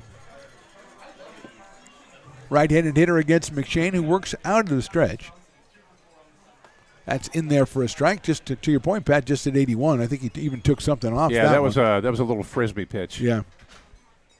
Johnson wanted to get a look at him, so he lets that one go by. 0-1. You know, for as many games have been played here between Jessup and the Potters, the field is in great shape. Yep, it is definitely in great shape. They do a great job out here. As you say, it's part of the presentation when you come out for a summer game. Swing and a miss on a slider outside corner. Yep. 0-2 on Alexander Johnson. Another off speed at 82, so I wouldn't expect this guy's going to see a fastball. Well, yeah, 81 and then 82, and he's ahead 0-2. So let's see what McShane decides to do. He works from the stretch again, 0-2. Swing and a miss on the off-speed pitch again. So 1, 2, 3, and Johnson is down on strikes. That's 5 strikeouts for McShane, who came in with 8 strikeouts in 12 2/3 innings. He strikes everybody out. And I wonder how that, now I'm thinking about the other 12 2/3 innings. How come he only got 8 strikeouts on those innings? He doesn't look like he's that kind of a pitcher here. Tyler Garrity, 283, 2 home runs, 18 batted in out of Seneca, Kansas, in the University of Kansas, batting in the number 9 spot for the Potters here today.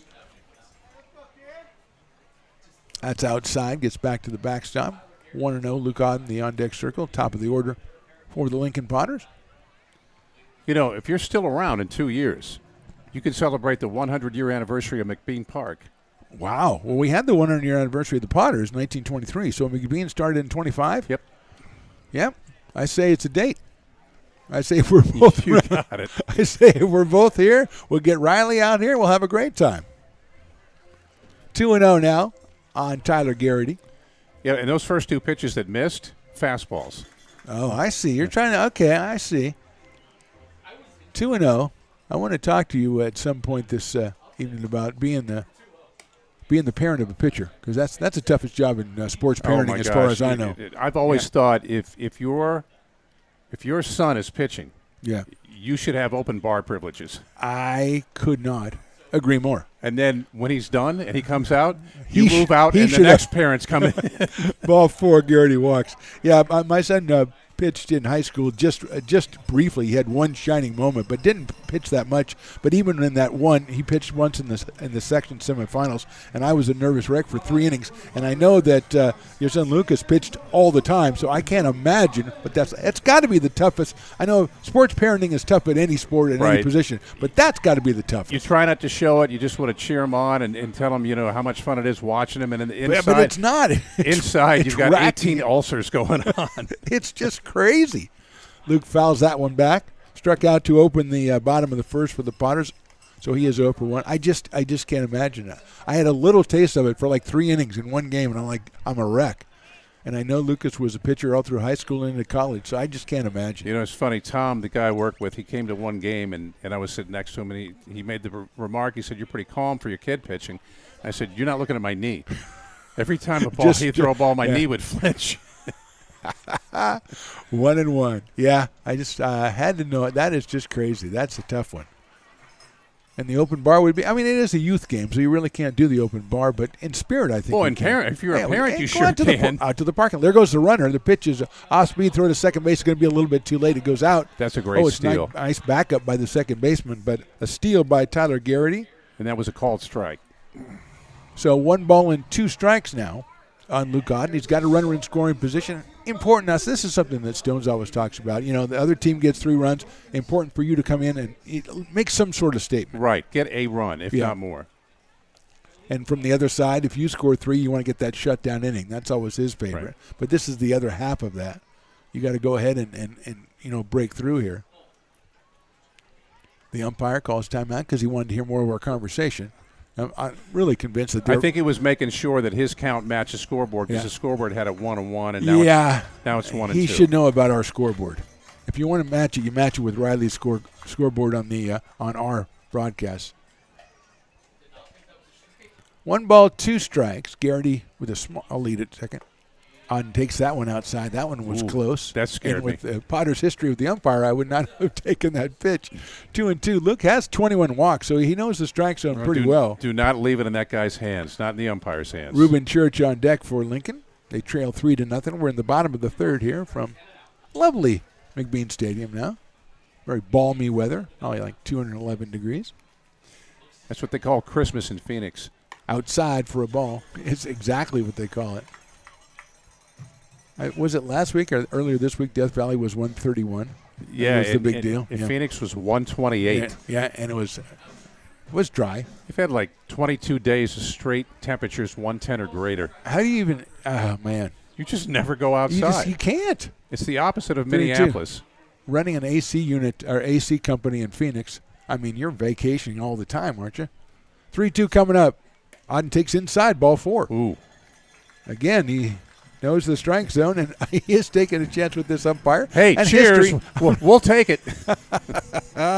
First and second, one out. Reuben Church, who grounded to third his first time. He has been swinging a very hot bat lately. Got his average up to 333. By the way, I don't know why it strikes me as such, but it does, that Reuben Church is the name of a guy that will eventually go on to hit like 45 home runs for the White Sox one of these years. Oh, I like that. I thought you were going to say it was like a country singer.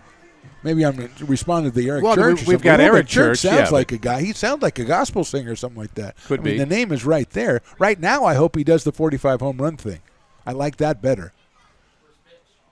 Reuben takes outside on a slider. 1-0 to Reuben Church out of Maryville, Tennessee, and the University of Kentucky. You know that Eric Church is now part of the ownership of the Charlotte Hornets? Really? Yeah. I thought he was a smart guy.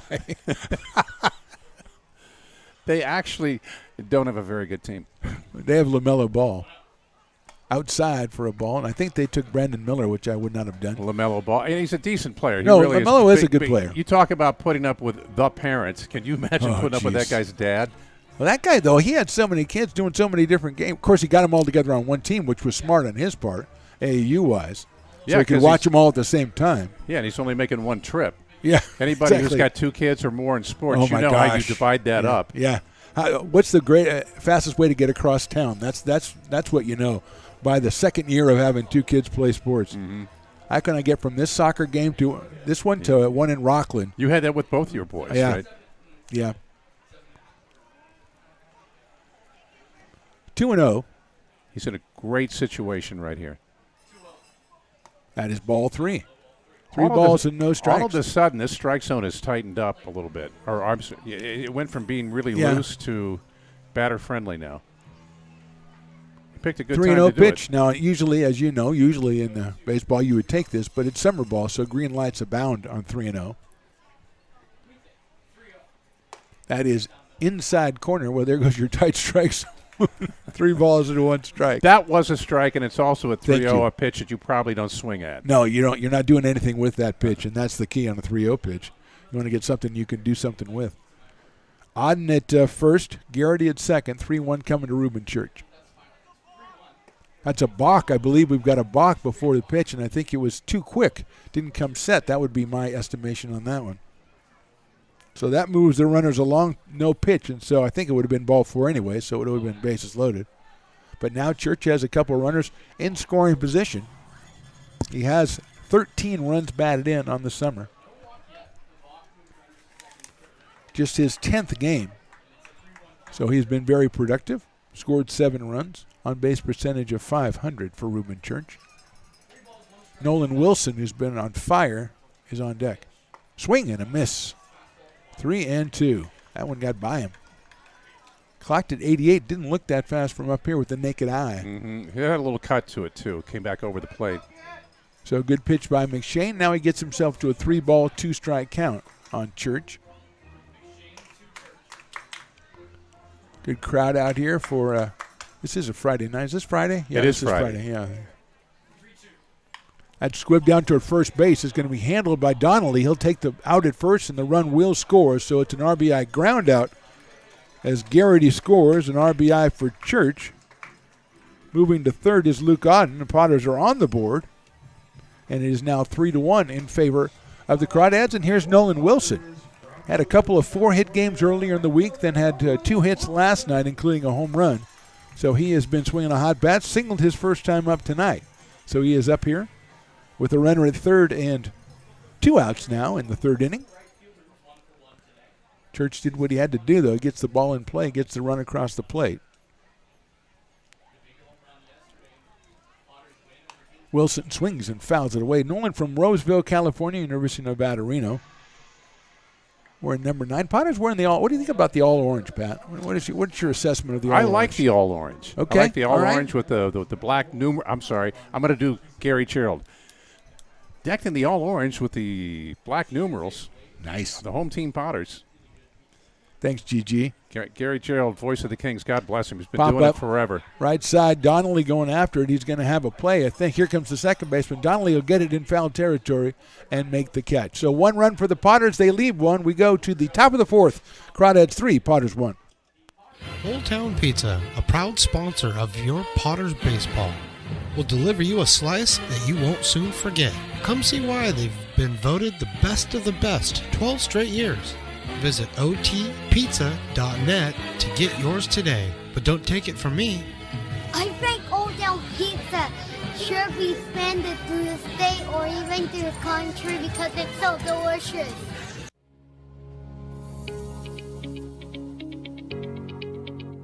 Placer Valley Tourism. Our mission is to increase the health of the hotel industry through occupancy and average daily rate in Roseville, Rockland, and Lincoln.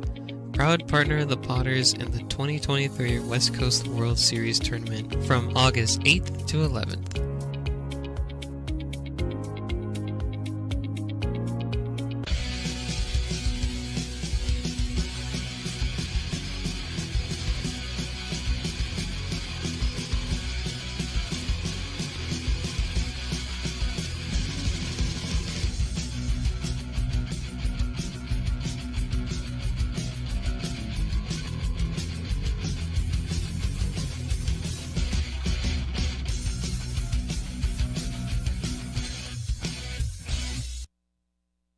Lincoln Potters baseball. Come on out and join in the fun.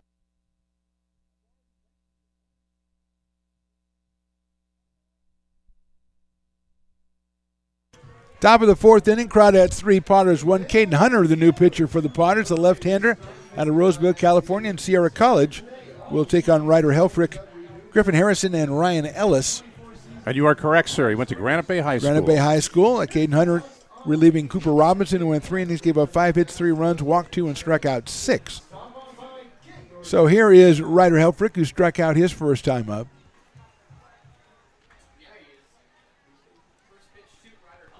Here's Hunter's pitch.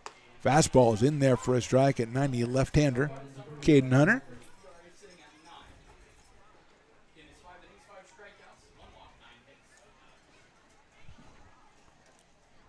Oh, 1 swung on and missed, took something off that one at 82.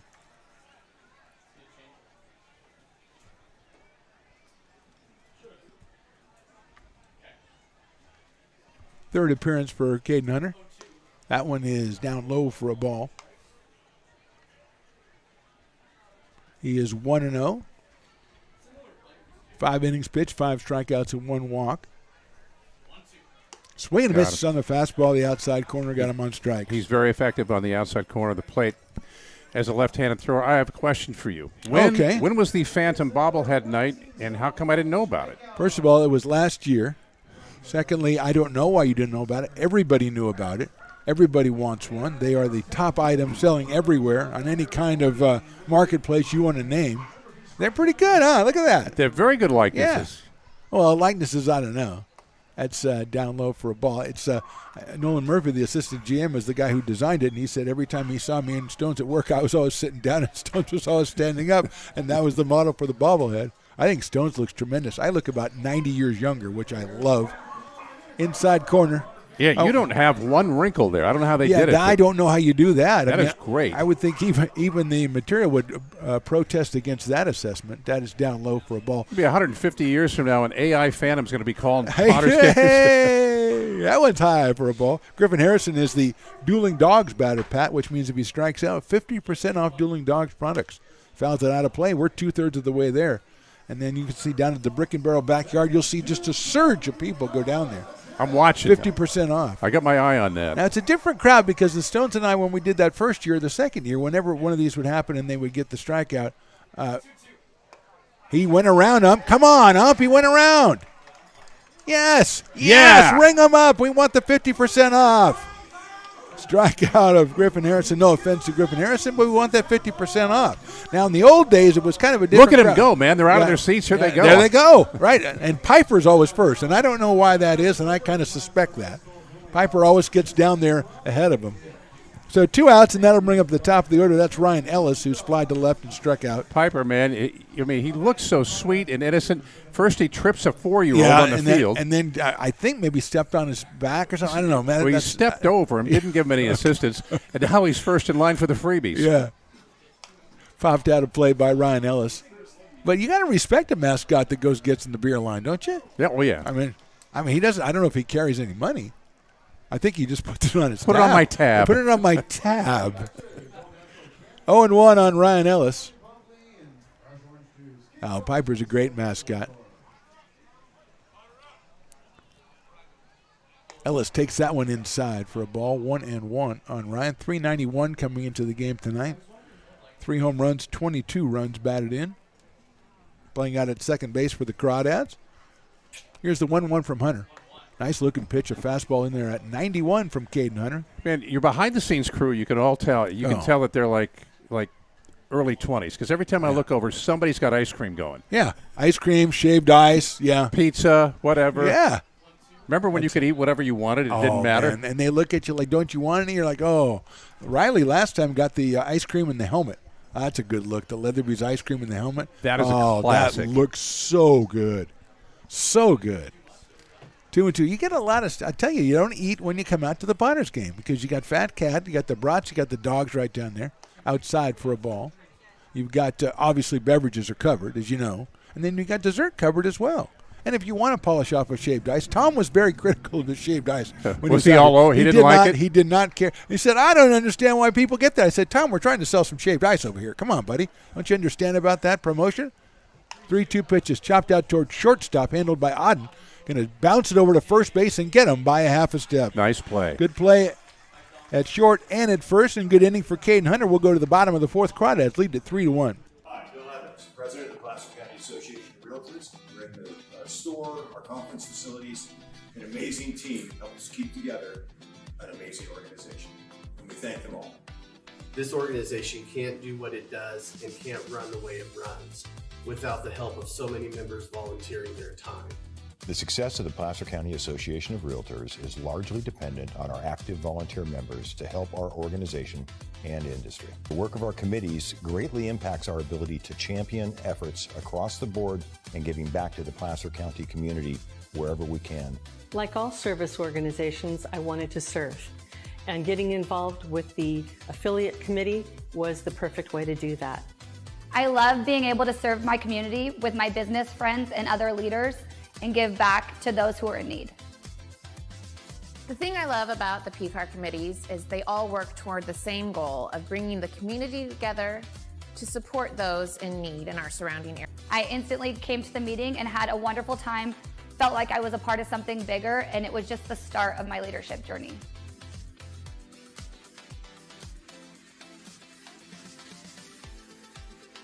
Loomis Basin Brewing Company, a proud sponsor of your Lincoln Potters. Visit them at 3277 Swetzer Road in Loomis or call 916-259-2739. Lincoln Potters Baseball. Come on out and join in the fun. Bottom of the fourth, Crawdads lead at 3-1. It'll be Patrick Herrera, then Dominic Rodriguez and Luke Lavin for the Potters against Dylan McShane, the 6'9" right-hander, who has given up just one hit and one run, gave up a couple of walks back in the third, and the Potters managed to get a run out of it on a balk and an infield out. So it is 3-1, bottom of the fourth. And here's Herrera, who struck out looking his first time up. Is Big Ben due up this inning? Yes. No, he's fourth this inning. Okay.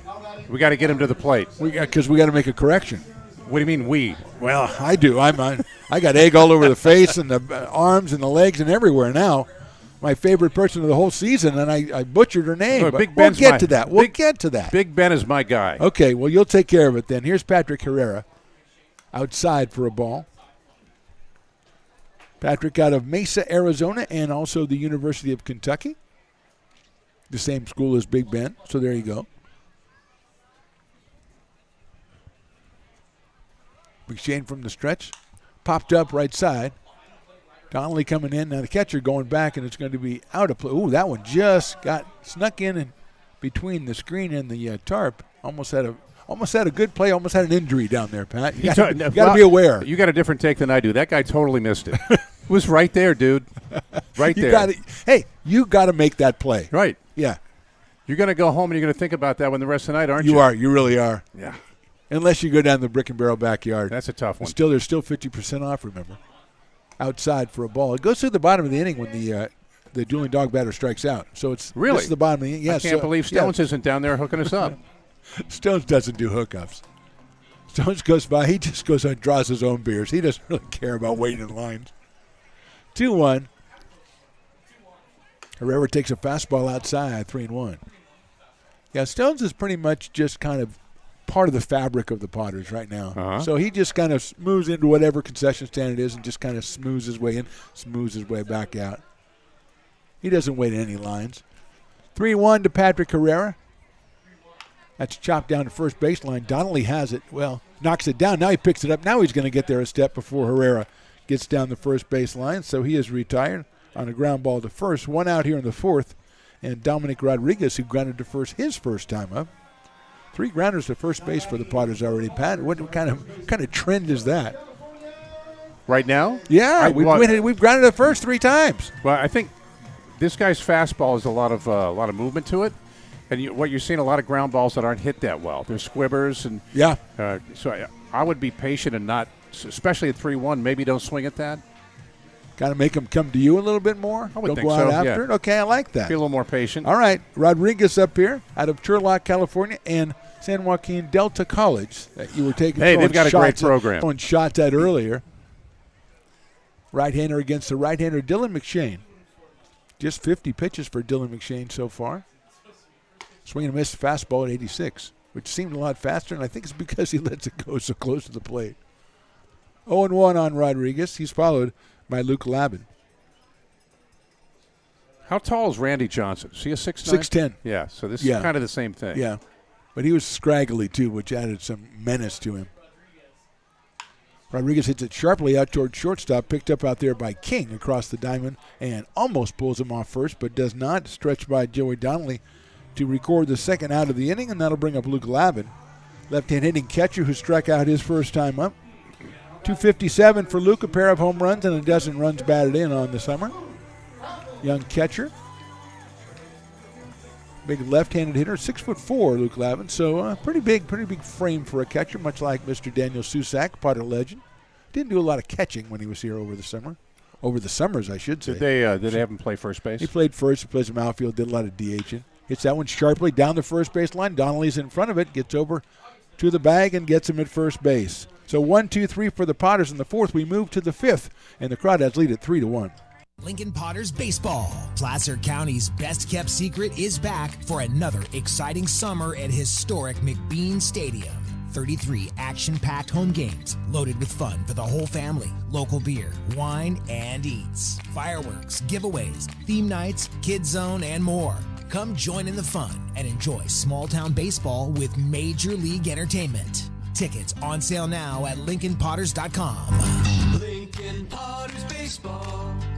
Come on out and join in the fun. Top of the fifth, Potters trail at 3-1 against the Crawdads, and we have time to talk to our buddy Mike Margeman down in the dugout area. Coach, how you doing? Fan, I'm good. How are you? I'm doing great. I wanted to talk. We talked to Emma today before the game on our pregame, which was fantastic, but we didn't get to talk about the series against the Prune Packers. You know something, Coach?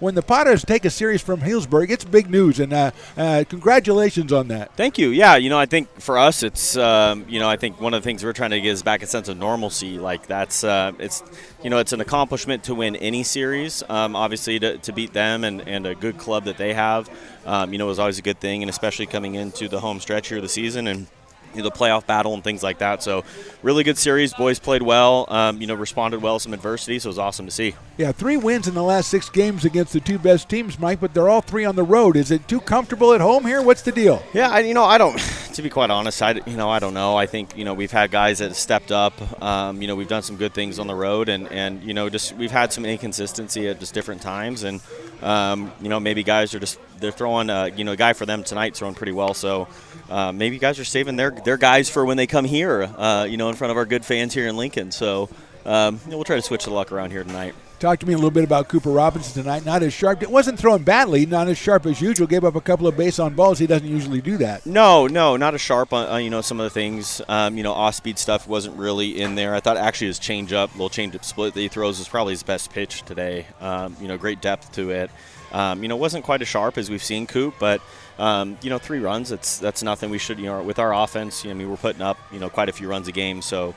We should get something going here, and not bad from him tonight. Actually, not his best stuff, but he competed and and only left 3, so we'll be all right. Yeah. Last thing, Coach. We're in kind of the home stretch, kind of the blitz to get to the end of the season. So any message you're giving the guys as far as trying to stay sharp over a bunch of games in a little time? Yeah. I think it's really just kind of we preach it, and it sounds probably repetitive and cliche, but we're just trying to just take care of business in every game. Every inning, and just trying to win innings, win pitches, and those things tend to add up.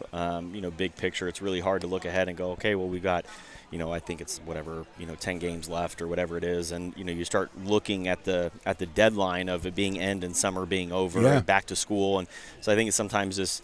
Let's just take it day by day, win the game, win the series, and if we do that, if we win the series, over the next few weeks here, or week and a half, we'll be just fine. So, that's kind of the message: just win the series, and make sure we're taking care of business, especially when we're at home here. Kind of like you said before, we've dropped a few, and that's something we need to pick up.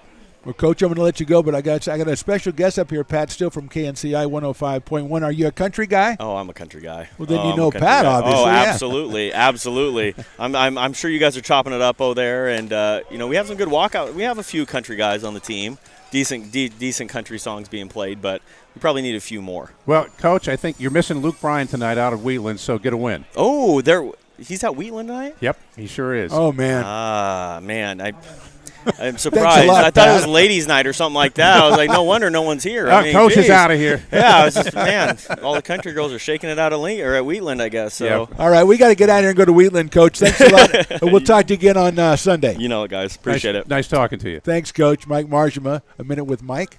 Always a pleasure. For every Potters home game. First out was recorded, a ground out by Brian DeRoff, and Joey Donnelly is the next hitter. Caden Hunter still out on the mound for the Potters. Yeah, Mike's came on. There's a fly ball into left center field. Moving over is Garrett. He's still moving over. He's not going to get it. See, that's what I'm talking about. I don't know what it is about this ballpark. That was a lazy fly ball, and it almost carried out of here. It bounces over for a ground rule double. The ball carries very, very well once you get it in the air here at McBean. Yeah, he got that one up there and got it kind of in the power alley there in left center. It seems like left-handed hitters especially hit the ball well out toward there, and Donnelly picks up his second hit of the game. He has a single and a double, and here's Matt King. Must have been the rapid jet stream. Yeah, well, if Tom was here, we would have talked about the moon, but the moon's not up yet, so it's okay. Because we talked about moon's gravitational pull, and it actually worked. And I had to concede that he was correct, and that was really hard for me to do. King takes a break ball. That gets away from Lavin. Going to third will be Joey Donnelly. So Donnelly at third now as Lavin chases it all the way almost to the Potters dugout, and Hunter covers home. Time has been called.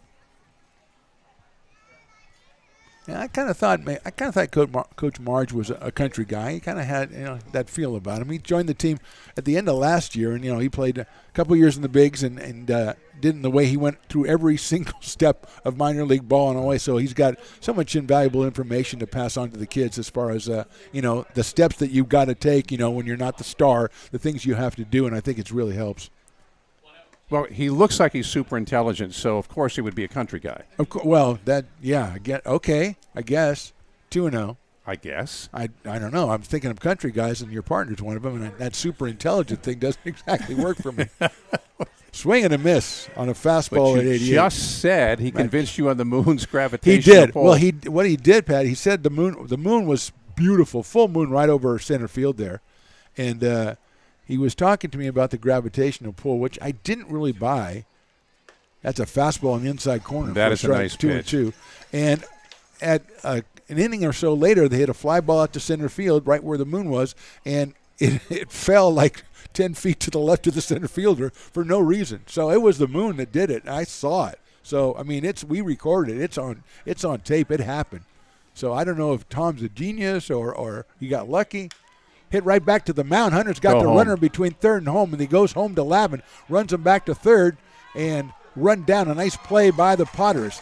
Tagged out by Reuben Church. A very efficient rundown in a way where the batter running to first was not able to go to second. Yeah, so that's a tremendous job, and also tremendous fielding play by Hunter on the mound to handle that one and quickly come up. Sometimes pitchers, they make a play on the mound. They kind of don't know where they are a little bit, but Hunter knew exactly what was going on. Good communication by the Potters and good play, and like you say, a good rundown that ended up with Church taking the runner out between third and home, and King now over at first base. Jim Leland, who coached in the majors forever, used to work on that every spring training and practices, and he would tell his guys over and over, a perfect rundown is one throw. Wow, it is a perfect rundown. And that's what he wanted. And if you didn't do it right, you did it again while he had 2 more cigarettes. Yeah, but in those days, that was 2 cigarettes less than normal. I always found that when I was playing ball, all you need to do when you're running a guy down is do a full arm fake, and they'll stop, and you just tag him out. It never fails. There's a big chopper going to be cut off, I think, by the third baseman. He's going to try to. He won't be able to make the play. That's Church. Nothing really he could do. It's a do-or-die play. That is a tough play and a really good job of Caden Hunter by covering third base. If he lets it go to the shortstop, I don't think the shortstop has any chance to get Fellows over at first base. So it's an infield single. First and third now with 2 outs and Tyson Pointer coming to the plate.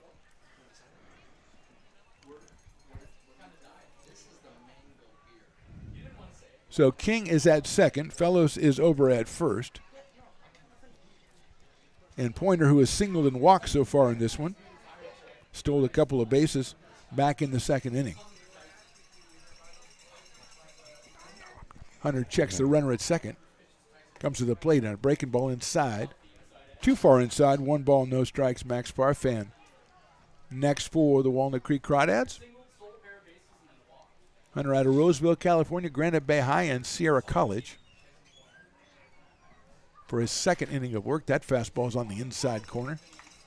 He's got so much movement from the left side that he starts that thing middle plate, almost hits the batter, but it crosses the plate. It's a strike. It's a great location. Yeah, 1 ball and 1 strike now on Tyson Pointer. That was in the dirt. Nice block by Lavin. Makes it 2-1. Pointer out of Richardson, Texas, and University of Texas at Arlington. 1 for 1 with a walk in this one. Kind of a big inning here. The Potters obviously don't want to give up any runs after they got 1 on the board of their own. High pop-up, right side, right field. Garrity coming over from center. And Garrity's going to call off the right fielder, that is Wilson, and make the catch. So that one, a pop-up path, went a little farther than I thought it was going to go as well. So Pointer flies out to center. No runs, 2 hits. They left 2. We go to the bottom of the 5th. Potters trailing 3-1.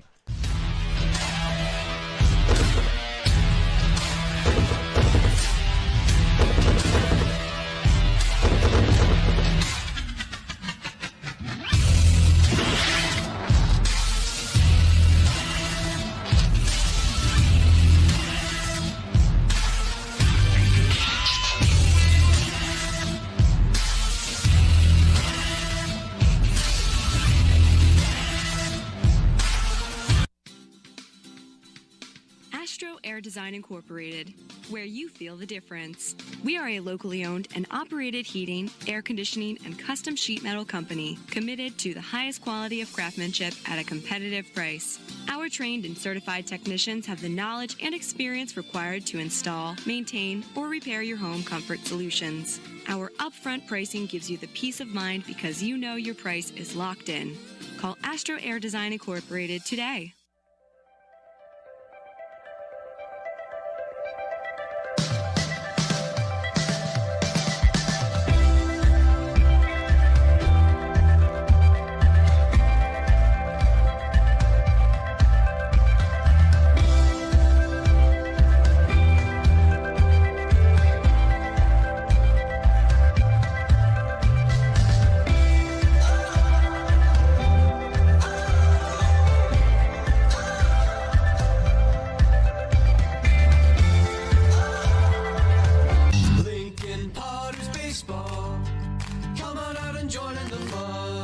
Bottom of the 5th inning, Potters are trailing at 3-1. Dylan McShane, the starter for the Crawdads, still out on the mound. He's gone through the first 4 innings, given up just 1 hit, 1 run. He's walked 2 and struck out 4, make that 5.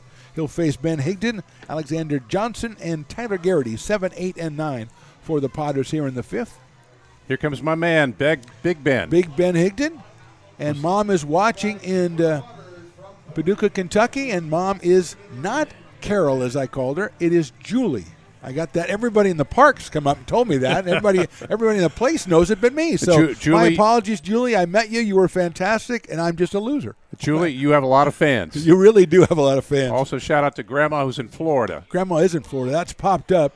Donnelly coming in foul territory. Now he can't find it. Ellis comes over and can't make the play, and Higdon's going to have himself another chance. Big Ben's got new life. Yeah, Donnelly had it, and then he kind of lost it. And Ellis, to his credit, was already over there but couldn't make the adjustment and make the play. And the umpire was just trying to get out of the way. He's just over there going, hey, I don't know. Whatever you guys do is fine with me. It's mostly me when I played. Just kind of get out of the way. That's how I knew that my softball career was over. Slow pitch. I was playing second base, and they had a pop-up, and I looked up. And pop-up I've caught thousands of times. Came down, I had no idea where it was. Higdon hits a grounder down the first base line. That's foul. I just kind of make it a stab, and I caught it. And everybody's like, oh, you just caught a pop-up. And I'm over here going, how did I do that? And I never played again. It just said, it's over. Big Ben likes that inside pitch. He does. Well, he wants to hit it down to Grandma in Florida. I mean, I can understand that. And now that we've got Julie all straightened out, I think the karma's better. Fouled back to the screen. He was on that 0-2, he really was. 0-2. As first base, defensively, first base has been the center of the defense for the Crawdads so far. Grounders, pop-ups, and everything off of Dylan McShane. As you point out, maybe because they're getting ahead of the pitches. Higdon watches a fastball outside. 1 ball and 2 strikes. Johnson and Garrity to follow for the Potters here in the bottom of the 5th. 3 runs in the 3rd for the Crawdads. 1 in the bottom of the inning for the Potters. That's our scoring so far today. Higdon hits that one very well to left center field. Going back. Cospello's going back. And that thing is out of here. A home run. Are you ready? All the way to Florida. Are you ready? Do it, brother. Big Ben. Go big and go home. There you go. Wait, I got to take another shot. Do it over. Take 2. Big Ben. Go big and go home. There it is. 30 years on the air, needed 2 takes. I love it, brother. I love it. That one went all the way to Florida. I think that's fair, Florida territory. Hey, to your point, left center field, but that ball was roped. Julie and Grandma, there you go. Yeah, there you go. That's a big moment. I just tell you, hey, we got the name right, and all of a sudden, he's 1 for 1 with a home run since I got Mom's name right. The universe corrected itself. The universe did correct itself. More importantly, perhaps, it's now 3-2 in favor of the Crawdads, and here is Alex Johnson. Well, if you're on the Crawdads side, you're sitting there going, I had the guy on a pop-up, 3 pitches ago, and it fell to the ground, and look what happens. Well, hey. That's Ben's 4th home run. Moral of that story, catch it. Moral of that story is way to go, Ben. And way to go, Pat, with the go home and what you said. Johnson takes it outside for a ball. Here, practice it. Go big and go home. Go big and go home. See, when he hit a home run, I was going to say that one's headed out to Florida to Grandma. Right. That was what I was going to do. Go big is yours. That's your bit. Well, he hit it to kind of the southwest, so that would be southwest Kentucky. He was really hitting one to Mom right there. He was hitting it to Julie. Okay, very good. He'll hit one to Grandma later over in Florida. Johnson takes in there for a strike. 1-1 on Alex Johnson out of Sierra College. 2 for 4 in his only appearance as a Potter. That was yesterday in Healdsburg. Potters won that game 7-6.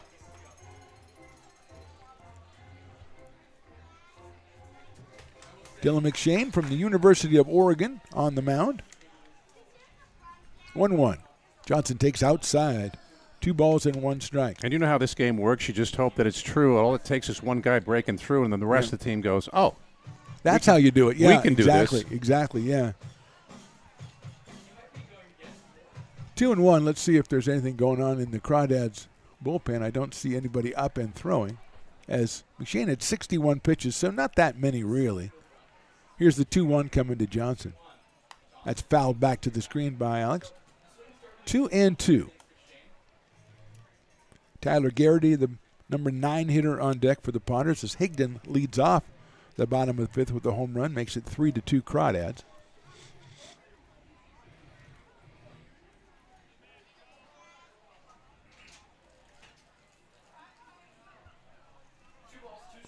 2-2 on Johnson.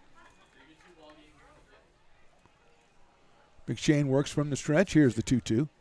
It's out sharply to the left to shortstop. King has it behind second base, guns it over and gets Johnson by half a step at he's first. fast. He made that close. Very close, but unfortunately for the Potters, not close enough. And that'll bring up Tyler Garrity. Here's Tyler Garrity, who walked his first time up and later scored the Potters' first run on a Reuben Church groundout. Tyler at 283, 2 home runs, 18 runs batted in. He's from Seneca, Kansas, and the University of Kansas, batting in the number 9 spot, playing in center field for the Potters. Become pretty much the regular center fielder later on here in the summer. He's up here against Dylan McShane.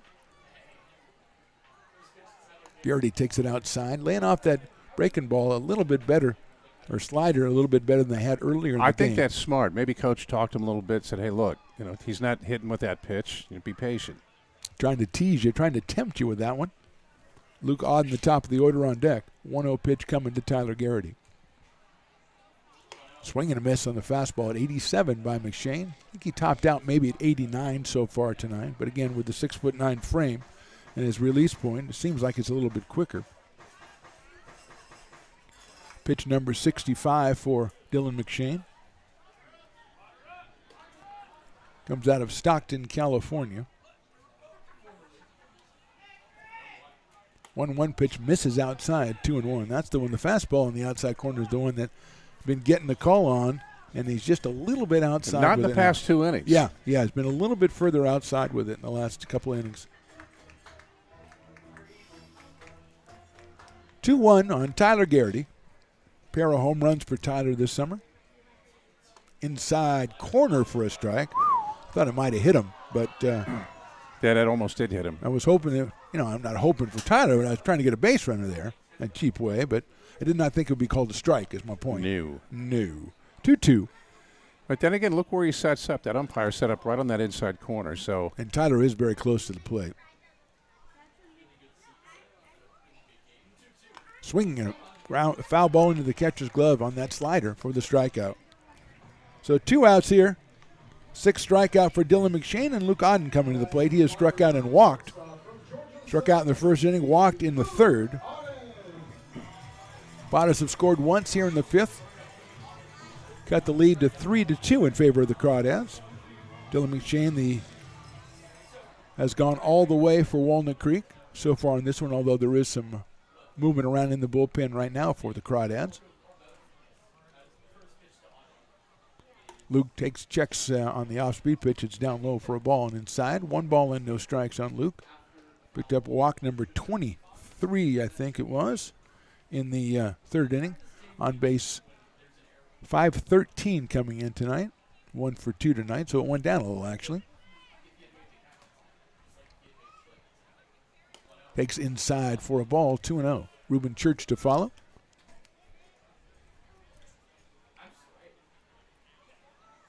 Coach Marge must sound very disappointed when you broke the Luke Bryan news to him, because I think he thought he was getting tickets or something. I don't know.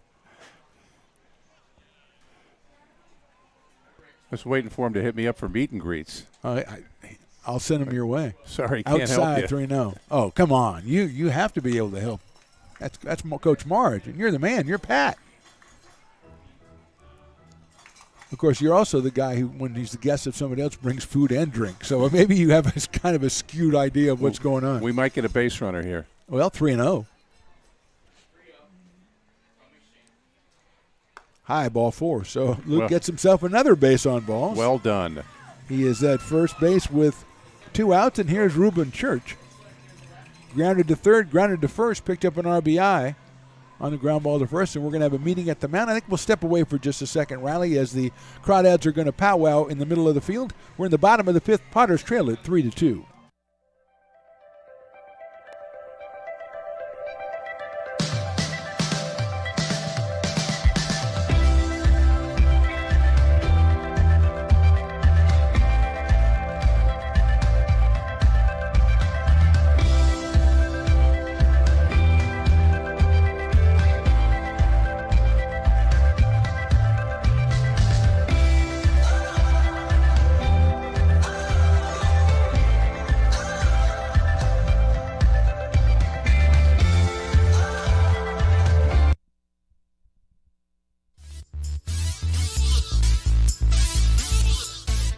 meeting is over for the Crawdads. Might have been Cade Cushing warming up in the pen right now, but Dylan McShane stays in as he's going to face Reuben Church with Auden over at first base and 2 outs. Potters have scored once on the Higdon home run to cut the lead to 3-2. Reuben, a pair of home runs and now 14 runs batted in for the summer in just 9 previous games, or 9+ games. Auden, a threat to steal over at first base. McShane to the plate. Church takes in there for a strike at 87, 0-1. Been starting people off with the off-speed pitch, came with a fastball that time, get ahead of Reuben Church. Maybe that's what his coach told him when he had the meeting at the mound. Try to get ahead of these guys. Church, powerful right-handed hitter with a wide-open stance. Nolan Wilson to follow Reuben. That's fouled back to the screen, so it's quickly 0-2 on Reuben Church. Both fastballs. So one thing I'll say about this pitcher, he moves his fastball really, really well. He's inside, outside, up, down. I think that's what makes him effective, and that's why we're seeing so many ground balls tonight. Yeah, location is paramount to him. It's spotting the ball where he wants to get it, and he's done so far with Reuben Church. 0-2. Reuben 333 coming into tonight.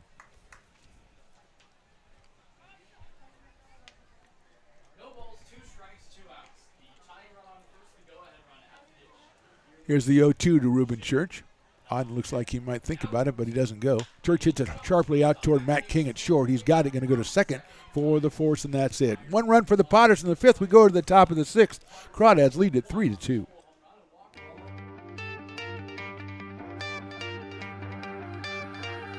Gooseport Public House. We have sports on 10 big screen TVs, 23 beer taps with classics and crafts, a full bar with creative craft mixed drinks, live music, and most importantly, great fresh food. In downtown Roseville off Vernon Street, only 15 minutes from the ballpark. See ya at Gooseport.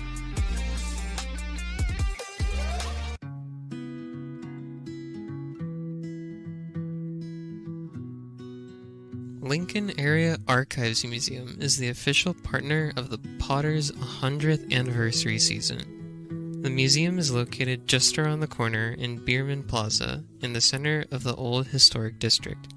Plan your visit and learn about early Lincoln history.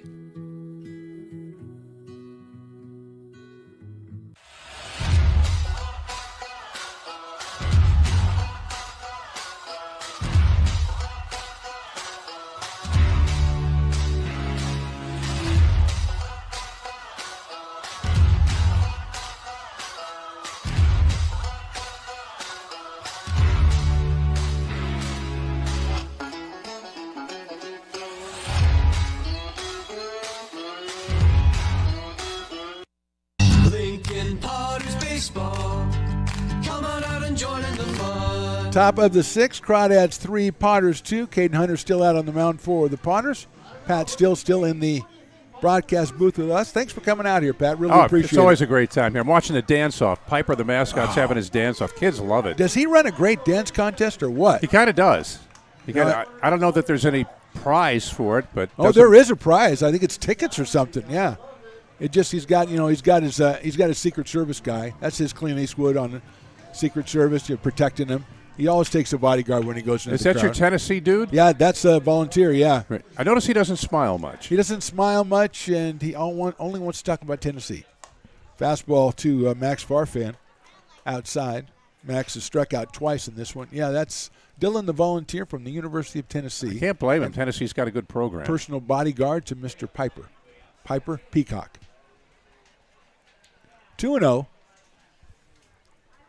Farfan, Helfrich, and Harrison, the bottom 3 of the order for the Crawdads. That's lined into left center field for a base hit. Rounding first and holding on there is Max Farfan, so he is at first with nobody out. That is the 8th hit tonight for the Crawdads. And it'll bring up Ryder Helfrich, the catcher, who struck out twice. He's hitting .278 coming in. See if the Crawdads want to try to move their runner along. Against the left-hander, Hunter, stealing might not be as easy as it was earlier in the game. But Church is playing deep at third base. You think it bunt here? I'm thinking it's a possibility. You never know in summer ball, though. Helfrich takes check swing. It's in there for a strike. I mean, if it was like baseball, you go, yeah, but you want kids to get swings in this. You don't really want them to practice sacrificing unless maybe it's a ninth inning. You're playing in a, division playoff game or something like that. But usually you'll go ahead and let them swing. Right. Makes sense. Swing and a miss. Yeah, that's a really smart pitch. He got that outside strike, and he just went like maybe 2 ball widths more outside and got him on it. Yeah, got him to chase it, and he was pretty unhappy with himself that he chased that. So, yeah, good job by Caden Hunter. 0-2, Farfan leading off at first base, a short lead over there. That's chopped out towards shortstop, not hit very hard, so Aden's going to have to go to first, and did not get Helfrich. He beats it out. He got down the line fast. Nothing you could do on that one. It was chopped so high. Yeah. He got to it as quickly as he could. Good gun. Got it over there, but not in time. A big rally starter for the Crawdads. They have runners at first and second now, nobody out, and Griffin Harrison, who's walked and struck out, the Dueling Dogs batter, but more importantly for the Potters in this one, a guy you've got to get out here. Now I wouldn't be surprised if perhaps with the number 9 hitter you drop something down here and move the runners along for the top of the order, and Church is in at third base. But we'll see. Harrison's hitting .333. Look at this. He's already squaring around. Yeah. He bunts it down the first base line, picked up by the pitcher. Nicely done by Hunter, but a good bunt by Griffin Harrison, moving the runners to second and third. And they're there for Ryan Ellis. 22 runs batted in for Ellis, .391 hitter, but he is 0 for 3 so far in this one. So they're not going to bunt with the guy just on first, but you get first and second, you get your number 9 hitter. Well, this is where if you're Hunter Caden, if you've got a strikeout in your bag, here we go. You need it. Yeah, or Caden Hunter. Either way, you get Hunter Caden, Caden Hunter. Shout out to Kentucky. I like it. I think it's fantastic. I kind of like Hunter Caden better. I mean, I might go with it. Of course, with me, I can't go with that because I make too many mistakes anyway. Well, breaking ball's outside. I was just treating him like it was the first day in class. Yeah, you didn't see the comma. Hunter Caden? 1-0 to Ellis. Brian DeRoff on deck, but it's Ryan Ellis here. And the infield is kind of moderately in for the Potters except for second base. Ellis takes a fastball for a strike at 88 from Caden Hunter. Couple singles and a sacrifice for the Crawdads here in the 6th. And Ryan Ellis at the plate. Left-hander against left-hander. Hunter from the stretch. Here's the 1-1. Breaking ball. Nice looking pitch. Yes, a little too high. 2-1 to Ryan Ellis. Outfield is slightly moved over toward left. Garrity in left center. Wilson in pretty much straightaway right field, and deep for Ryan Ellis, who's, we mentioned, first batter of the game, hit one to the fence in left field, takes the fastball in there for a strike, 87. Another well-placed fastball right on that outside corner. Good location by Caden Hunter. Third inning of work for Hunter. Came on for Cooper Robinson, went the first 3, gave up 5 hits, 3 runs, walked 2, and struck out 6. So now 2-2, and now the infield is in for the Potters. Breaking ball, nice block by Lavin, and that one was low and outside. So Luke Lavin keeps it in front of him and keeps the runners from advancing, but now it's a full count on Ryan Ellis, who's a very, very tough hitter, as evidenced by the .391 average.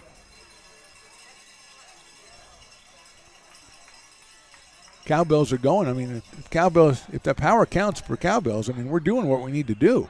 You know, I just hope that's enough. Aden is in at short. Herrera's in at second. The corners are in as well. Here's the 3-2. That's in the dirt, ball 4. So Ellis works the walk, loads the bases for DeRoff, who has a couple of hits in this one. He is 2 for 3, a single in the first. Here comes your pitching coach. Scored a run in the third and grounded out in the 5th. So Brock Ragus is going to come out. Usually if he comes out, it's to talk to the pitcher and not make a change, but we'll see. We do have some activity in the Potters bullpen loosening up here as they're going to talk over probably exactly how they want to play this also as far as the infield's concerned. I would assume in the corners and double play depth in the middle, but DeRoff runs well, so it'll probably be tough to double off. Potters do not want to give away a run here. They scored one in the bottom of the fifth. They cut it to 3-2 on the Higdon home run.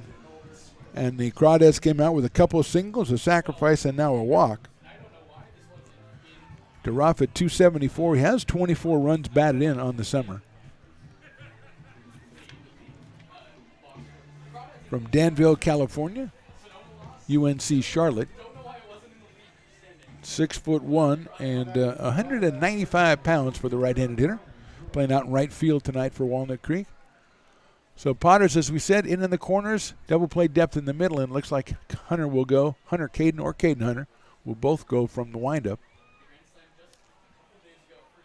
First pitch is low and inside. 1-0. Battle back. Yep. It's all about a big play right here. If he puts it in play, you want him to put it in play to one of your infielders. He has, as we said, a couple of singles in this one. They're grounded to third.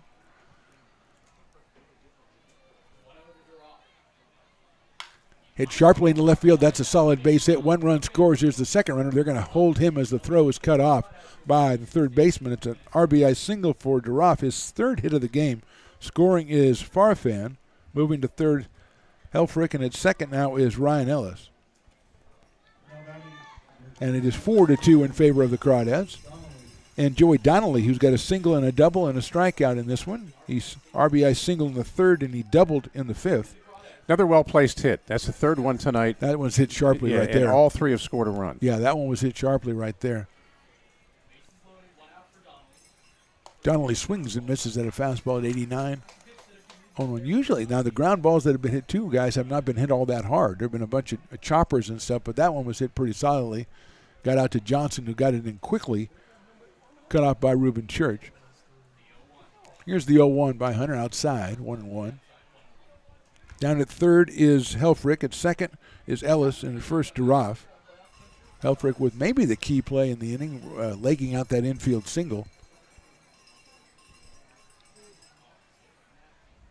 to put runners at first and second. Breaking ball's hit well to right field. Moving over is Wilson. He's not going to get there. It's down. 1 run scores. Here comes the second run. The throw is coming to the plate, but it's offline. A 2-run single by Joey Donnelly, and now it's a 6-2 lead for the Crawdads. What you said back there about legging out that infield grounder, Yep. that absolutely changed the inning. Changed the whole complexion of the inning, yeah, because then Harrison can bunt. They can move the runners along. Right. Yeah. If he's out, there's no bunt. Right. So 3 runs in. DeRoff is at second base. Donnelly at first. And here's Matt King, who struck out, singled, and hit into a fielder's choice. So he is 1 for 3 in this one. Hits that one out of play to our right. So it is 0-1 on Matt King. Out of Kingwood, Texas, University of Texas at San Antonio. He's followed by Cole Fellows. 7th batter in the inning for the Crawdads. They've scored 3 times.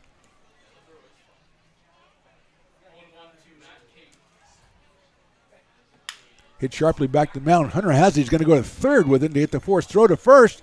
And that is in time for the double play. You don't see that every day. Nice. 1-5-3 double play, but the Crawdads do score 3 times. We go to the bottom of the 6th. They lead at 6-2. Loomis Basin Brewing Company, a proud sponsor of your Lincoln Potters. Visit them at 3277 Swetzer Road in Loomis or call 916-259-2739. Being in the market for a new home comes with more than just buying a property. It is finding the right house in the right neighborhood in the right community. Since 2005, Lori with Frey & Associates Real Estate has lived and worked as a real estate broker in Lincoln. She is passionate about local organizations and volunteers with them as well. She's knowledgeable, she knows, she asks a lot of questions, she gets things done. We still learn a lot from Lori, and she's very helpful, very positive, and has been wonderful broker. We at Frey & Associates are your local hometown realtor, and we are here for you. It's all you. No, I insist. It's your turn. Nope, I think it's your turn. I appreciate you so much. Thank you so much. Go! I appreciate your appreciation. It fills me. Safe drivers save money with Farmers. Just for driving safely? It's a Farmers policy perk. Get Farmers and you can get a safe driver discount simply for having a clean driving record for 3 years. Come on! After you! After you! Safety first! Get a whole lot of something with Farmers policy perks. We are farmers. Bum, bum, bum, bum. Lincoln Potters Baseball. Come on out and join in the fun. 6-2 Crawdads. We're in the bottom of the sixth. Sean Fitzpatrick is coming on. The left-hander out of Spring, Texas, and the University of Arkansas at Fayetteville is coming on here in relief of Dylan McShane, who went 5 innings and gave up just 2 runs.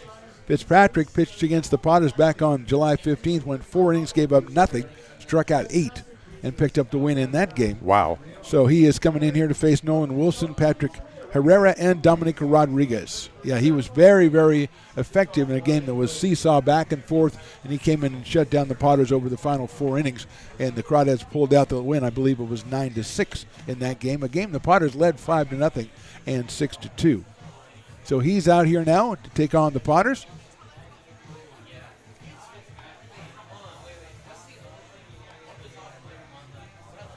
And Nolan Wilson will be the first hitter. He's singled and popped out. This will be Sean Fitzpatrick's 10th appearance of the season. He is 4-0 and a 2.25 ERA. 20 innings pitched, 29 strikeouts, and just 5 walks. So impressive numbers for Sean Fitzpatrick as he comes in to try to shut the Potters down again. Well, when somebody's in a slump, you bring them up and you say what? They're due. You're due. So if somebody's going really, really well. Opposite of a slump. He's due. He's due not to have it. Okay, I'm going with that. It's better than anything I got. Let's see if Nolan Wilson's going to subscribe to that as he steps up to plate here to start the bottom of the 6th inning. That game against the Potters on the 15th was the last time that Fitzpatrick pitched. So first time throwing in 6 days for Sean Fitzpatrick. And here's Nolan Wilson. .350 on the season for Nolan from Roseville, California. 10 hits in 15 at-bats coming into this game, and he's 1 for 2 tonight. He has a pair of home runs and 16 runs batted in. Swing and a miss, 89 from Fitzpatrick. 0-1.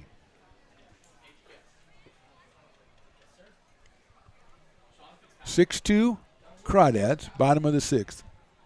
Wilson, Herrera, and Rodriguez against Sean Fitzpatrick. McShane went the first 5, gave up just 2 hits and 2 runs. Inside for a ball.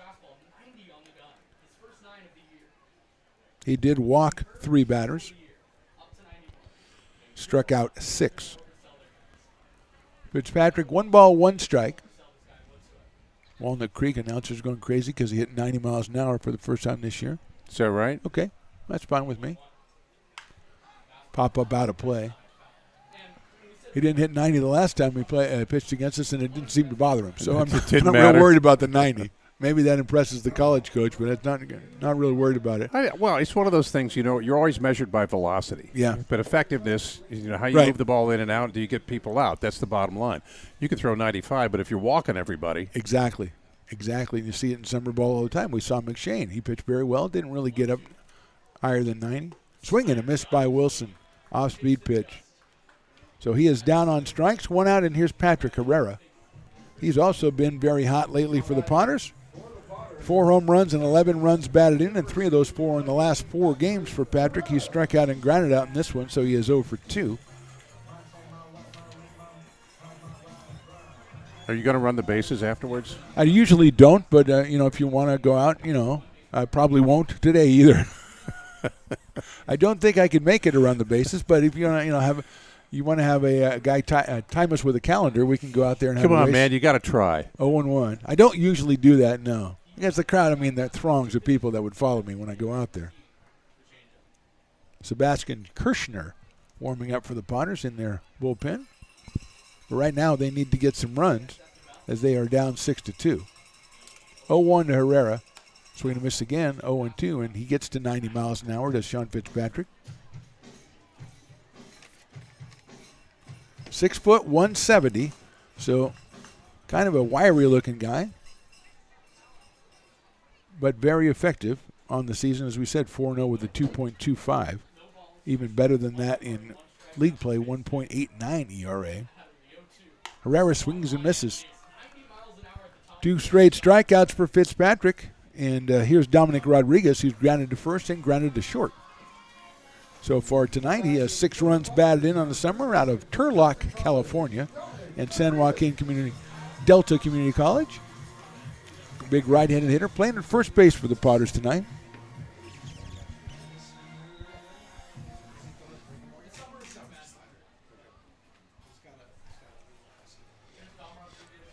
Fitzpatrick works from the stretch, and now we're going to have time called by the home plate umpire, who said Dominic Rodriguez wasn't quite ready for that one, so he'll give him the time he needs.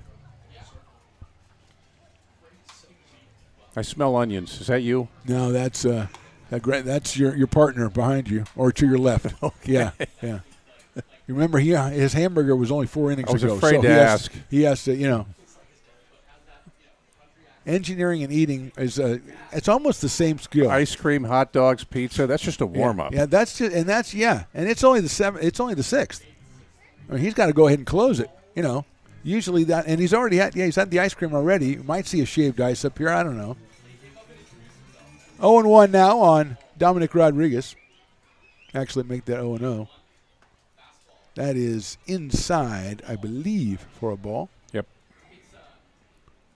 I got 1-1 on the scoreboard, but 1-0 on my Riley scoreboard. But then Riley's eating a couple hot dogs, so you never really know what's going on in here. But I'm going to go with him.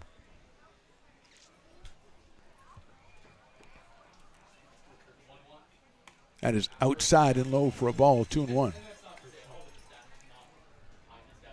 Luke Lavin on deck, left-hand hitting catcher for the Potters. 2 outs here in the bottom of the 6th. Walnut Creek 6. Here comes all O'Reilly's pizzas. Oh, he's got 4 boxes. Yeah, he's still hungry. He's eating the hot dog right now. He's already got the pizzas on order. Swing and a miss at a fastball at 88. 2-2 on Rodriguez. He's got to have a lot of movement on that fastball pad as far as we're talking about. I mean, 88, 89, pretty respectable, but still. Yeah, both of these pitchers tonight so far for the Crawdads, it's like the velocity is not overpowering. It's not a mystery. It's all the movement that they can't catch up with, or it causes a lot of ground balls. Swing and a miss. Struck out the side. 1, 2, 3 for the Potters in the 6th. We go to the 7th. Crawdads lead it 6-2. The mouth-watering Big Mac with a savory Filet-O-Fish and a tasty McChicken. My goodness, that looks good. Oh, you're making a McDonald's menu hack. Yes, a land, air, and sea. Oh, it's going to tip over. No, it's good. It's good. Very stable. Order the land, air, and sea by name. Build it by hand.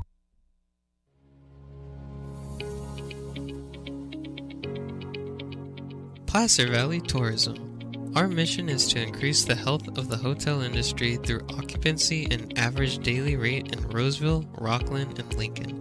Proud partner of the Potters in the 2023 West Coast World Series Tournament from August 8th to 11th.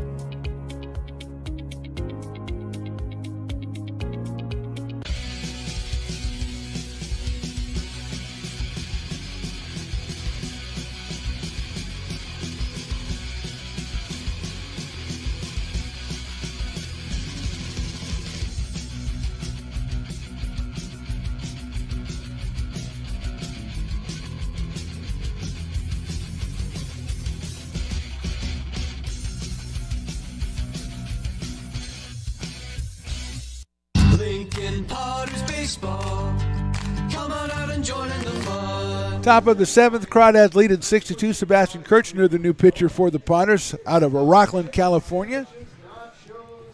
This is his 10th game of the season.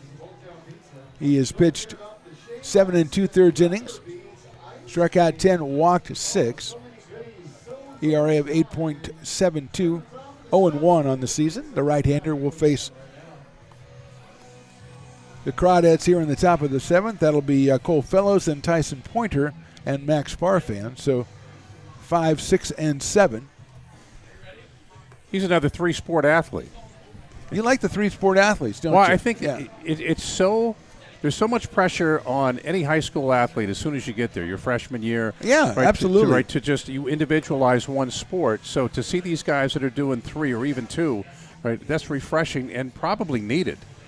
Yeah, it is needed. And it's not, I know people talk about wanting kids to do it all the time. It's not that easy unless you're, really physically gifted, because usually if you have 2 sports, one gets more attention than the other. You're more a basketball guy than a baseball guy. You're more a football guy than a So you don't give equal attention to each sport. It's usually, I know my son played basketball, and that was his 9-month-a-year sport, and his 3-month-a-year sport was baseball. Yeah. So, and it's really tough to play in a high school, on a varsity level and do that. So, yeah, shouts out to these guys who are playing 2 and 3 sports at a high level in high school. I like the fact that more high school coaches are actually encouraging that.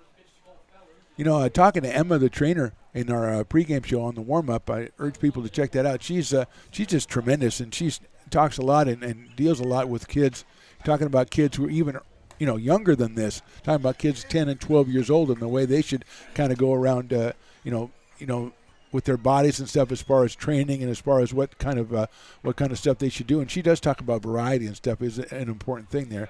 She really, she's talking to her, and she's talking about, she goes, yeah, I think that was pretty good. She goes, I just started talking, and, you talk about something you love, you really don't know. You just kind of keep going, and, and she was great. So, it was really refreshing to talk to Emma, and she does a lot of work with younger athletes. That's a nice-looking pitch by Kirshner. He got strike 3 call on Fellows. Absolutely froze him with that curveball. And you got to set that up with the pitches before, which he did. So he gets the strikeout. Here's Tyson Pointer, who's flied to center, walked, and singled. So Tyson is 1 for 2 today. Sebastian Kirshner from Rockland, California, and college is the University of New Mexico. Breaking ball high and inside. 1-0 on Tyson Pointer. Max Farfan to follow here on the top of the 7th for the Walnut Creek Crawdads. That one's inside.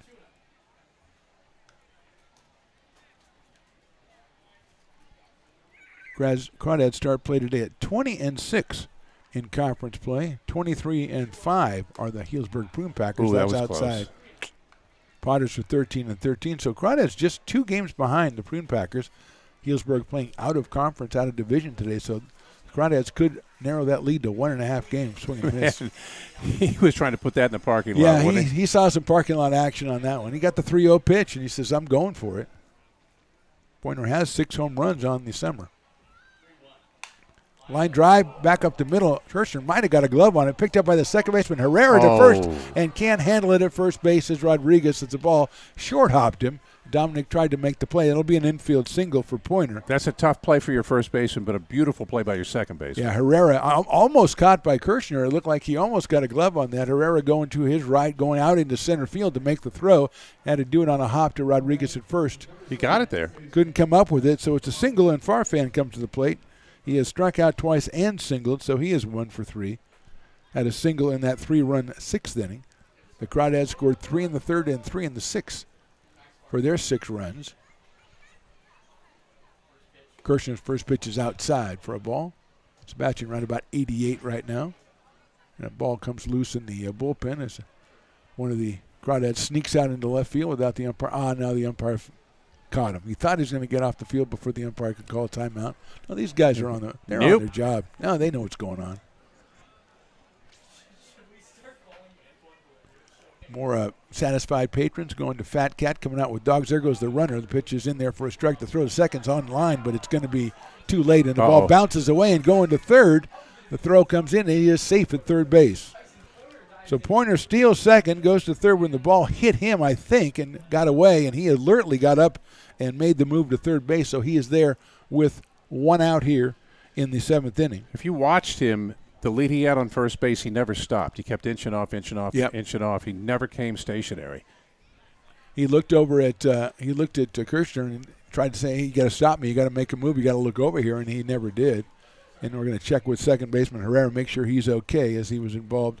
The runner sliding into second, and the ball got there at the same time. But JP goes out and makes sure that Patrick is all right.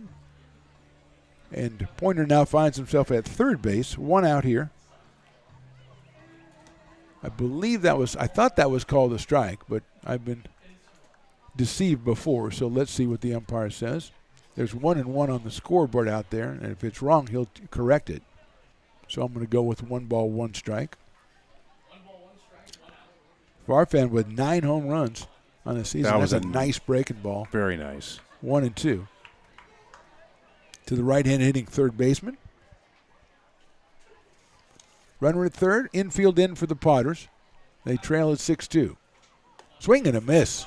Well placed. Waves at that one. A beautiful off-speed pitch by Kirshner. Gets his second strikeout of the inning. 2 outs now, and that'll bring up Ryder Helfrich, who struck out twice and then beat out that infield single, Pat, we were talking about back in the 6th inning that gave that inning some life. Allowed the Crawdads to go ahead and bunt the runners to second and third then, and a walk, base hit, and another base hit, and the 3 runs came in. So here's the pitch to Helfrich. Breaking ball just misses him inside, so it's a ball 1-0. Never know with that inside corner the way it's been today. It's been kind of swollen in there. Before we get to the bottom of the 7th, in the 7th inning stretch, do you need help stretching? I will need a lot of help stretching, yes. Usually that's what interns are for, but okay. I'm just asking. Sometimes I skip the stretch, and then, at this age, you just kind of go, I'll get you after the game. I'll just fall down the stairs or something, 2-0. Hit out towards second. It's Herrera moving over, and it takes a hop up on him, and it'll be an error, and a run will score.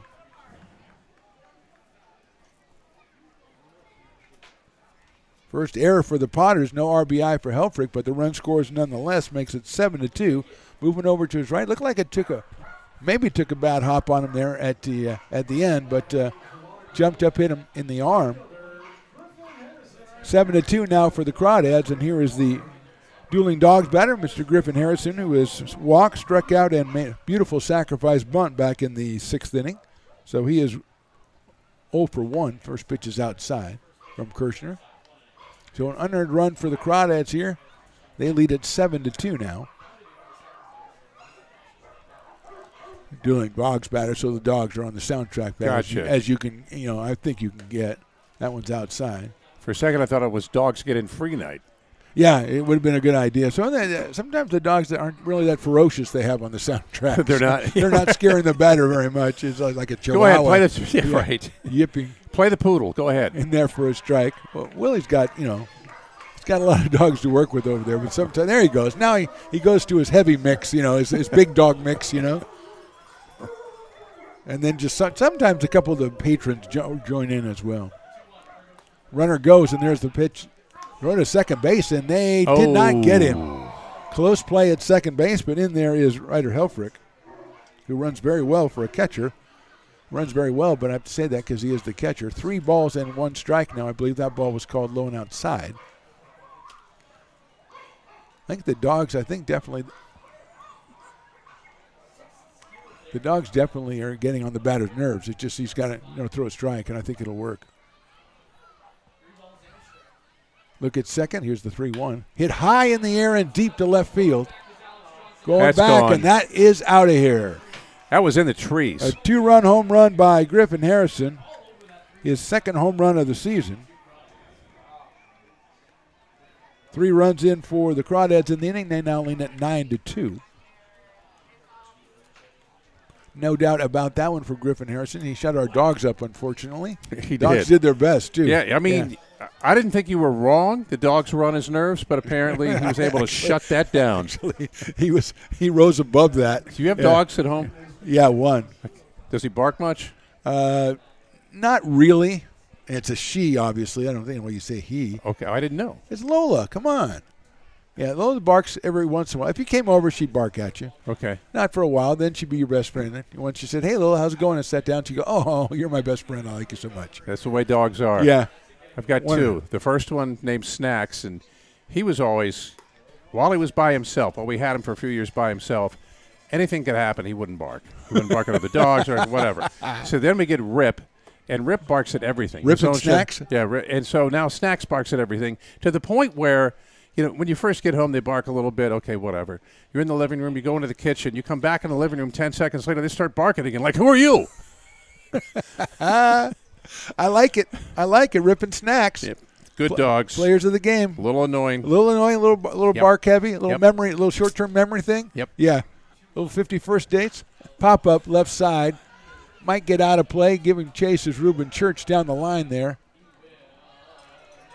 And he got it. Nicely Good play done. by Reuben Church. Right behind third base in the dugout, but not before 3 more runs for the Crawdads. We go to the bottom of the 7th. Walnut Creek leading at 9-2.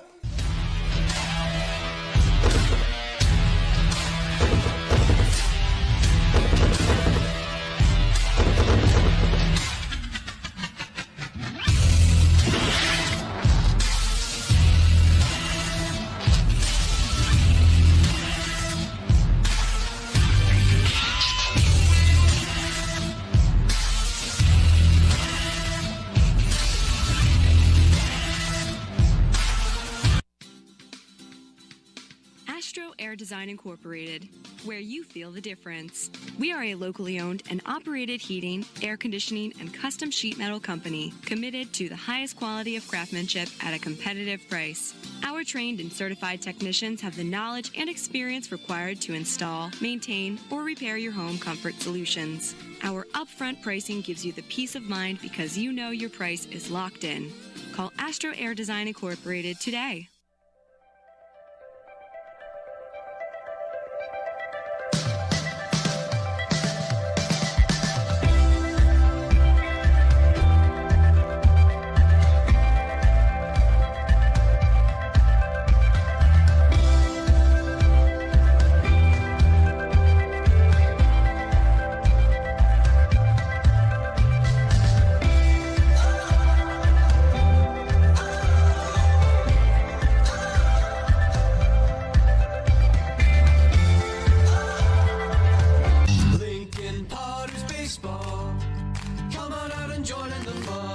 Bottom of the 7th inning. Potter's trailing. Pat Steele, what did you say? You gave me the formula.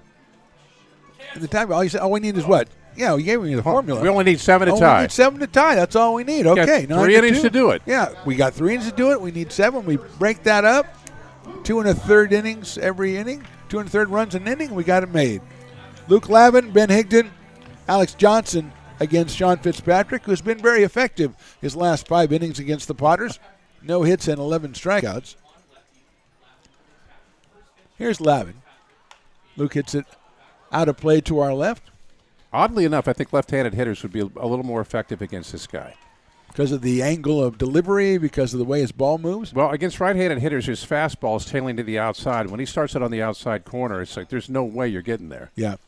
And his breaking ball stuff seems to be off the plate a lot. 0-1 coming up to Lavin. Inside for a ball, 88 from Fitzpatrick. Got to say thanks to the TrackMan guys. That's CB and Zip Tie over there. Still worried about Zip Tie getting married, aren't you? Because he can't use the zip ties? Oh, no, he's got a lot of time. Oh, he's got a lot of time. Oh, so you looked at him, huh? Nice job by Lavin to lay off that one. 2 balls and 1 strike. I don't know. It seems like a good kid to me, but just young. Zip Tie? Yeah, absolutely. He's a good kid. Good kid. Nice kid. Like the kid. He's still in his cocoon. He's not a butterfly yet. What time you do back in Boys Town? Come on. 2-1. High fly ball right field. DeRoff is going to get that one in medium deep right field and makes the catch for the first down. So Lavin flies to right field, stops the strikeout streak, but can't get a Excuse runner on me, base. My man's up. Ben Higdon coming to the plate, struck out in the 2nd, hit a home run in the 5th, and right after we identified his mom correctly as Julie. And now, so he's Big Ben, or is he just Big Higdon? What is the? Oh no, he's Big Ben. Big Ben. Okay, All right. Well, he's up here with a chance to put a dent in Fitzpatrick, who has not given up much to the Potters in the last 5 1/3 innings. Raking ball misses outside. That's a tough take. See, but he laid off. Yeah, it was left-hander against left-hander. I can see it when he gets back to Kentucky, right? All the marketing, all the merchandise, Big Ben. Oh, they probably never thought of that, too. That's crazy. He came up with that name. I know. Who would have ever come up with Big Ben? Here to help. I know you are, and you are.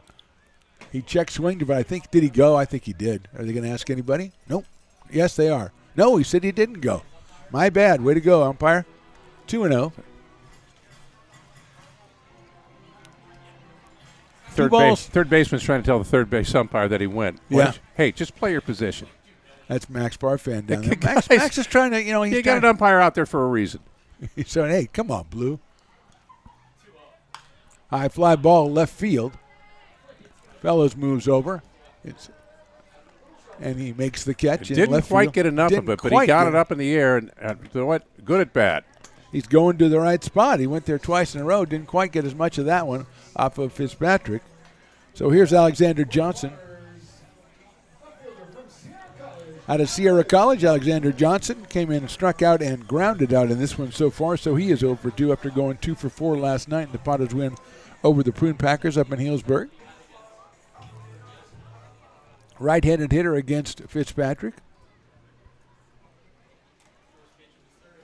Fastball on the outside corner for a strike. That one hit 90 miles an hour, and that's a placement, like you said, Pat, to a right-handed hitter on the black at 90. That's a pretty tough. You are not going to get that. 0-1 now on Alexander. Tyler Garrity on deck. That one swung on and missed, and that was a little bit further outside like we've talked about before. And it had that tailing motion, too. So 0-2.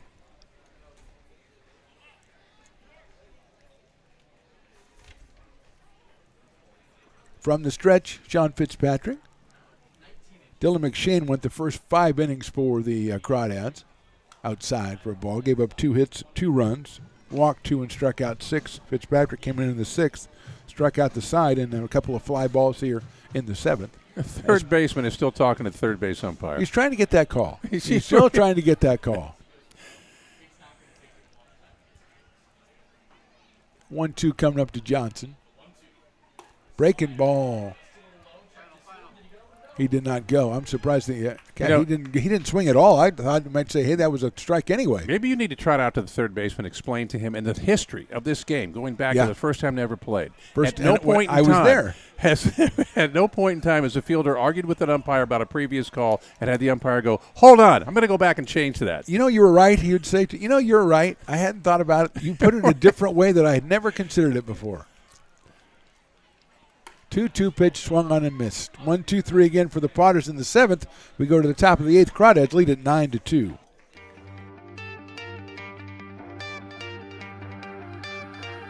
Gooseport Public House. We have sports on 10 big screen TVs, 23 beer taps with classics and crafts, a full bar with creative craft mixed drinks, live music, and most importantly, great fresh food. In downtown Roseville off Vernon Street. Only 15 minutes from the ballpark. See ya at Gooseport. Old Town Pizza, a proud sponsor of your Potters baseball, will deliver you a slice that you won't soon forget. Come see why they've been voted the best of the best 12 straight years. Visit otpizza.net to get yours today. But don't take it from me. I think Old Town Pizza should be expanded through the state or even through the country because it's so delicious.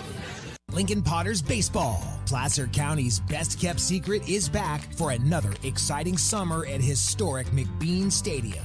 33 action-packed home games loaded with fun for the whole family. Local beer, wine, and eats. Fireworks, giveaways, theme nights, kids zone, and more.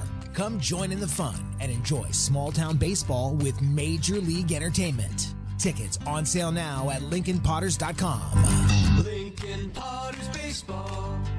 Come on out and join in the fun. Top of the 8th. Potters trailing 9-2. New pitcher for the Potters, but we don't have any identification on him. Who's McClendon? Gavin McClendon is our new pitcher. Well done by Riley. Robinson went the first 3, then Hunter the next 4. We go to the 8th. Okay. Pat's showing me Rip at Snacks here. So that's Snacks, and that's Rip. That's what it's come to. I'm showing Phantom pictures of my dogs. That looks like something. Did you tell him a sad story or something? He's got a sad face, doesn't he? He's got a resting sad face. He looks like he's like, dude, really? That's what he's looking at you like, really? The both of them are like, what? I like the picture you showed me of Rip when he's sitting. It's like 317 degrees and he's just laying out by the pool. Yeah, exactly. He's just working on his tan. So Gavin McClendon.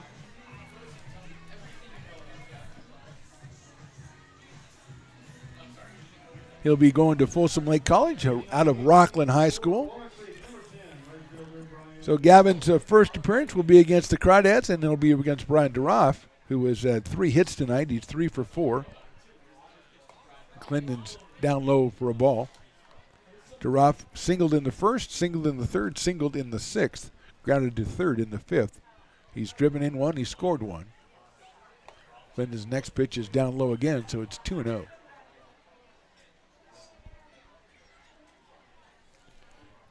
The Potters just get this guy? Yeah, coming out of Rockland High. Yeah, just making his debut today in front of you, Pat Steele. And that one is just a little bit high and outside, 3-0. He's probably a little nervous, a little pumped up. Well, I mean, you're here. He knows Rip and Snacks will probably hear about this game later on, you know. Oh, I've been texting him. That's ball 4.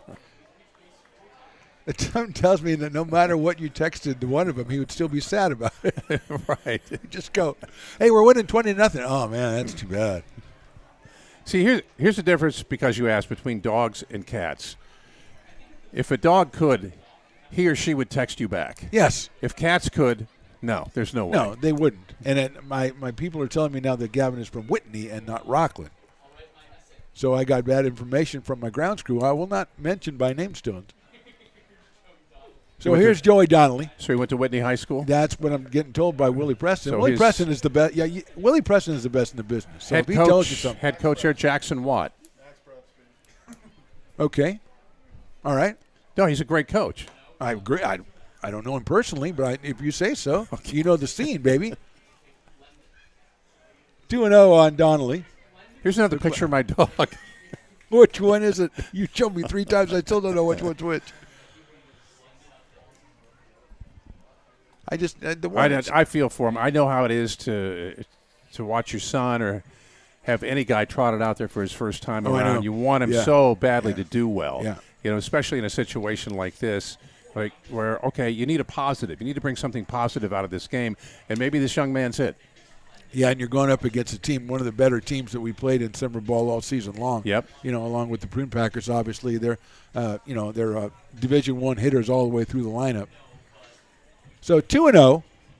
DeRoff over at first base. Donnelly has singled, doubled, and singled again. So he's got 3 hits and 3 runs batted in today. Out of Alamo, California. Hits that one down the third baseline. It's foul. So it's 2-1 now on Joey Donnelly. Matt King on deck. For the Crawdads, who lead this one 9-2. 3 runs in the third, 3 runs in the sixth, and 3 runs in the seventh. All 3 in the seventh are unearned for the Crawdads. That one is high with a fastball at 85 from Gavin McClendon. Come back and get him. You can do it. Donnelly came in today at 341. He's picked up 3 runs batted in, has 23 on the summer. That is a little bit outside for a ball. So first and second, nobody out. Matt King coming to the plate. Brock Raggets is going to go out and talk to him. And again, he is going to go out and talk to him about mental stuff, not mechanical. And I think you are on the same page. Yeah, I did notice that on both of those walks on ball 4, he kind of disgustedly looked towards third base. So might have been a third base umpire again. The players seem to have something going with him. I'm kidding. But maybe we can get him. Maybe we can go out and talk to the third base ump. I know exactly what's going through his head. I got to perform, and the more it's like anything else in life, right? Just let your foot off the gas a little bit. You'll be fine.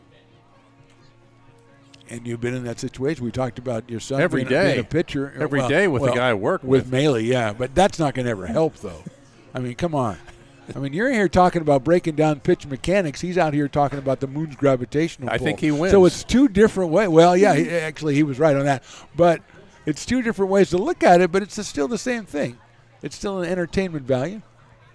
Here's Matt King. He is singled. He's hit to a fielder's choice, hit into an odd double play. Now, he's much better at that stuff than I am. Yes, he is, definitely. He's not bound by logic or any kind of common sense or anything, and that really frees him up. I'm telling you what, this pitcher, this young man right here, he gets a ground ball double play, changes his whole outlook. Yep, changes everybody's outlook. Swung on a miss by Matt King. There you go. 1 for 4 in the ninth, 333 on the summer. He's picked up 2 runs batted in.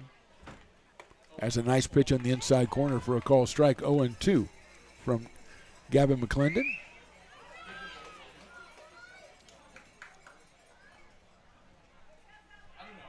Runners lead at first and second.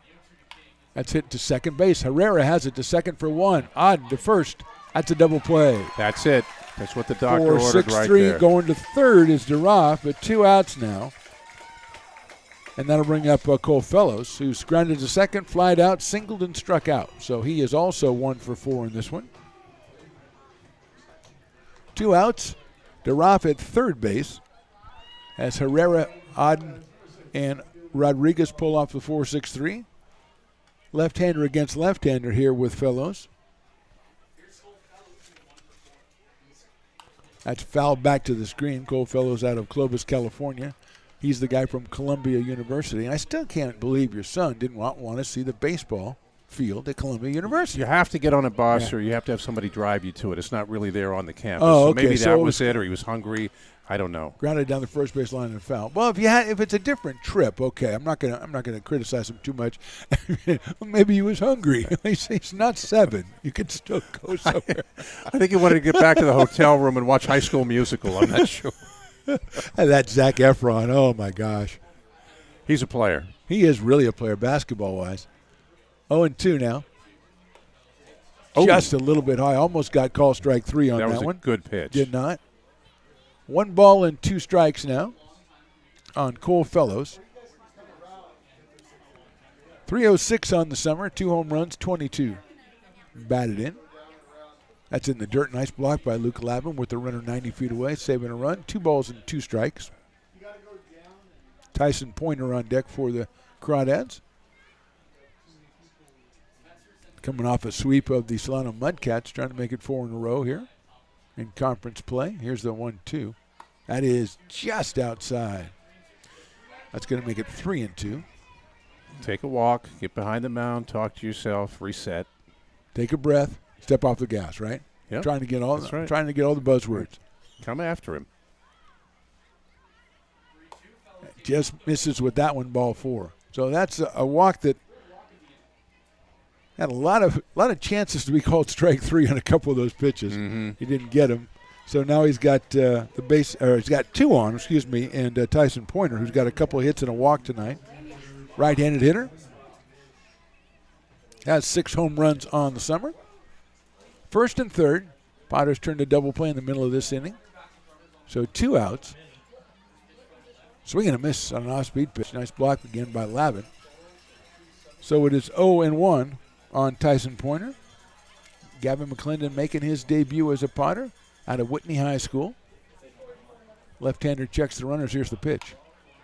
One hopper to Herrera at second. He's going to flip it to short. And nice job by Gavin McClendon to get out of this inning. And to your point, Pat, that's going to make him feel a lot better. A whole lot better. It's like when you get a birdie on the last hole, even though you played a bad round. Okay, so we'll go to the bottom of the 8th. Potters trail at 9-2. It begins on the farm, where hard work breeds motivation. Care is taken under watchful eyes. With new growth comes inspiration, where playtime is mandatory. Welcome to Dueling Dogs Brewing Company. Meet the Stevens, a husband and wife who work hand in hand to craft exclusive small batch beer, mead, and cider. Using locally sourced ingredients to ensure freshness in every glass. Where a community of farmers, local artisans, and amazing food make for a truly inspired atmosphere.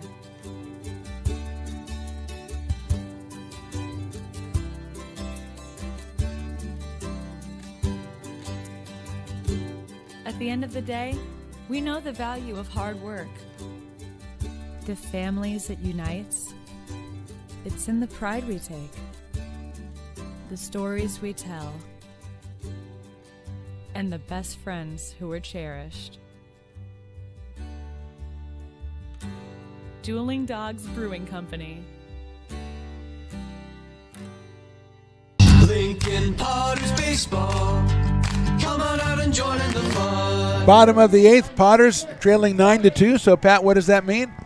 We only need 7. We only need 7. That is need our mantra, and Tyler Garrity's going to start us off against Sean Fitzpatrick. We do need to get a hit against Fitzpatrick here. We don't need 8. We just need 7. We just need 7. We'll worry about the 8th one when we get there.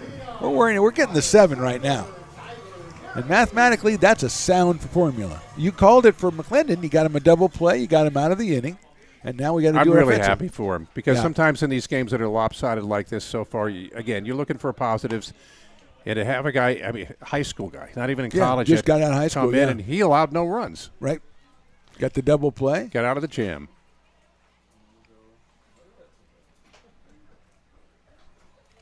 One and 0 to Tyler Garrity. Inside with a fastball. Got to wear that. Malicious intent right there. If we're going to get our 7, you got to go. You got to wear that. You got to go ahead and wear 88 on the back there. We got ice. Not on the hands or anything. Don't want to do that. No. 2-0 now on Tyler Garrity. He's walked and struck out in this one. That's ball 3. 3-0. Garrity scored a run back in the 3rd inning. One of 2 Potter runs. Higdon scored the other one on his home run in the 5th. 3-0 now from Sean Fitzpatrick. Swing and a miss. 3-1. I told you 3-0 pitch. Doesn't matter the situation. 3-0 pitch, summer. Yeah, summer league. Green lights. I'm here to work on my stroke. I'm here to swing the bat. He had his mind made up and going for it. It's got a good pitch. It was on the inside. It was a tough pitch to handle on the inside corner. 3-1. Swing and a miss. That one took something off that one and gets it back to 3 balls and 2 strikes on Tyler Garrity out of Seneca, Kansas. And University of Kansas. A prestigious sports university, I would say. Yes, sir. Not Columbia, but, it's pretty good. Those Jayhawks. Yeah, oh, yeah. 3-2 coming up. That one is in there. Call strike 3. I just say, if strike 3, you got to mention it before the guy gets 4 steps down to first base. Yeah, you might want to check what he's calling before you go trotting down there and flip your bat. So Fitzpatrick gets the strike out of Garrity. 1 out here in the 8th, and Luke Odden comes to the plate. The switch innings shortstop has struck out and walked twice. There's also been a lot of pitches that have been on that outside corner that have been questionable. Yeah. Call strikes, but yeah, that you one can't was really count on it. That was in there. You got to go ahead and go after it. Grant Kelly warming up. Riley, the engineer, takes the hot dog out of his mouth to tell me that Grant Kelly is warming up. Or is it ice cream now? Or is it pizza? Outside for a ball. Of course, he comes from a legendary Stones McCoy, who has put away several entrees every night for 6 summers. And so, he learned well. He learned well at his father's knee. Man, I don't want to see him on National Hot Dog Day. I'll tell you, this guy, he's got a plan. I think he could do a pretty good job. That's a walking destruction. Oh, that's just – and then – and I know it's tongue-in-cheek, but then the next day after it's over, is Joey Chestnut an athlete? I don't think so. No. I'm saying probably not. That's just me, though. 1 ball, 1 strike on Luke. Couple of walks for him today. Pops that one out of play to our right. 1 ball, 2 strikes with Reuben Church on deck. Bottom of the 8th, Potters trail this one 9-2, which means we only need 7. That has not changed. I like slogans that don't change. We need 6 base runners. And then a home run. Right. Exactly.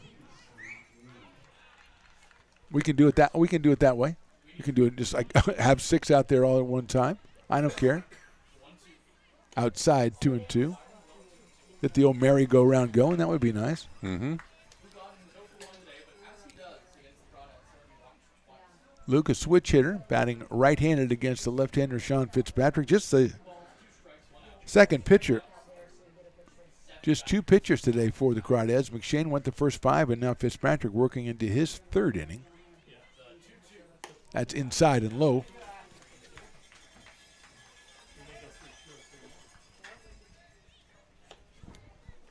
Three balls, 2 strikes.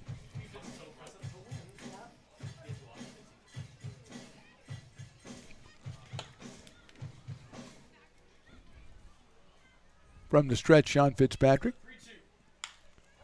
That might pop. Lifted out into right field, coming on, and that's going to fall in front of the right fielder for a base hit. There it is.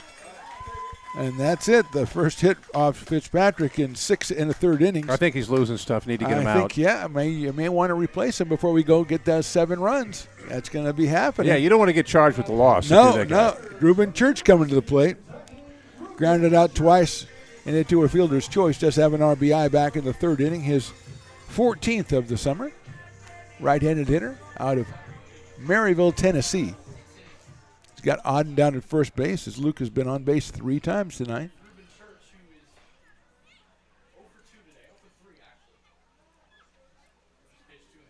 Swing and a miss. Took something off that one. Church way ahead of that one. Way out in front of it as he toned it down to 81. 0-1 on Church. Nolan Wilson to follow. Auden leads at first. A very short lead over there by Luke. Church swings and misses again.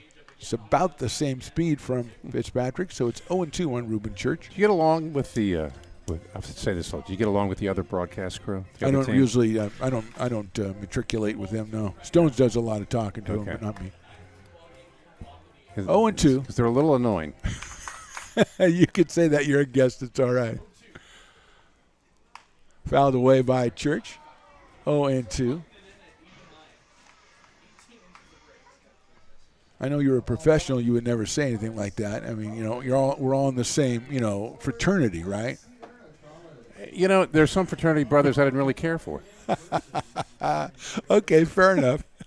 Again, you're a guest. You can express yourself. That's fine. You brought beach hut, so there you go. Check swing. Did he go? I say no. What does everybody else say? We're not going to even ask. Well, just look at it this way. I'm going to check the third baseman and see if he's trying to talk the umpire into something. Yeah, he's called it already. Well, Max down there at third has been talking to people a lot. So it's 1-2 on Reuben Church. Go Potters chants echoing through the stadium. Check swing, didn't go, and it's outside and low, 2-2. Not sure where that missed. I tell you, this pitcher makes everything. Everything's a decision. There's nothing that's clearly bad, He is good. Yeah, 2-2. That's it. Just the third hit the Potters have gotten in this game. Church pops it up. See if it stays in play for Donnelly. He goes over there, and I don't think he's going to have a chance. Yeah, there's a souvenir for the beer garden. Brick and Barrel backyard, my friend. Do not say beer garden. We have classed it up. We put the TV up there. It's now the Brick and Barrel backyard. Yeah, but beer garden rolls off the tongue. That other brick and whatever you're talking about, it's a little much. Okay, I didn't want to bring this out. The whole thing's my idea, and that's why I have to say it right. I mean, come on. They don't want to. Nobody wants to admit it. Okay, write it down. The one. Write it down for me then. 2-2. Church swings and misses. 89 from Fitzpatrick. That's his 6th strikeout, and it'll bring up Nolan Wilson, who singled, popped out, and struck out, so he is 1 for 3. He's been hot lately, 10 for his last 15 coming into the game. Okay, let me practice. Brick and Barrel, what? Backyard. Backyard, okay. Yeah. I mean, what are you, 40 years in the business? You can't remember Brick and Barrel backyard? Well, I don't live here. I wish I did. But you should. Yeah, you should move over, yeah. Bring the dogs with you, too. Throw over to first base, and Auden with the 7-run deficit, not really straying too far off the bag over there. I tell you what, if my dogs were here, they'd be barking at the third baseman. Good, yeah, except for the sad one. He'd just be going, sorry. That's a sad call. Sorry. Wilson, get through there. Drive into left field, a clean base hit. Nolan Wilson, 2 more hits tonight. He is 2 for 4, 2 hits in the inning for the Potters, and that brings up Patrick Herrera, who struck out twice and grounded out. And Patrick has homered in 3 of his last 4 games. A couple of hits this inning for the Potters off of Fitzpatrick. And here's Herrera, coming in at .317 with those 4 home runs and 11 runs batted in. He's got Wilson at first. He's got Auden at second.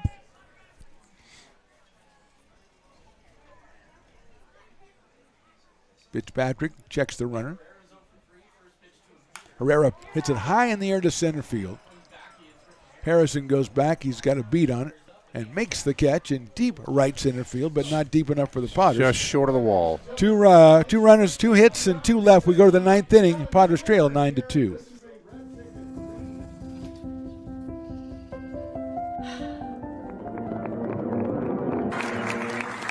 Welcome back, Olympia's 5th grade orchestra. Perhaps there's no place like your home because you made it so at R.C. Willey. I'm Bill Evans, president of the Placer County Association of Realtors. We're in the store, our conference facilities, an amazing team helps keep together an amazing organization, and we thank them all. This organization can't do what it does and can't run the way it runs without the help of so many members volunteering their time. The success of the Placer County Association of Realtors is largely dependent on our active volunteer members to help our organization and industry. The work of our committees greatly impacts our ability to champion efforts across the board and giving back to the Placer County community wherever we can. Like all service organizations, I wanted to serve. And getting involved with the affiliate committee was the perfect way to do that. I love being able to serve my community with my business friends and other leaders and give back to those who are in need. The thing I love about the PCAR committees is they all work toward the same goal of bringing the community together to support those in need in our surrounding area. I instantly came to the meeting and had a wonderful time, felt like I was a part of something bigger, and it was just the start of my leadership journey. Lincoln Potters baseball. Come on out and join in the fun. Hey, you're on.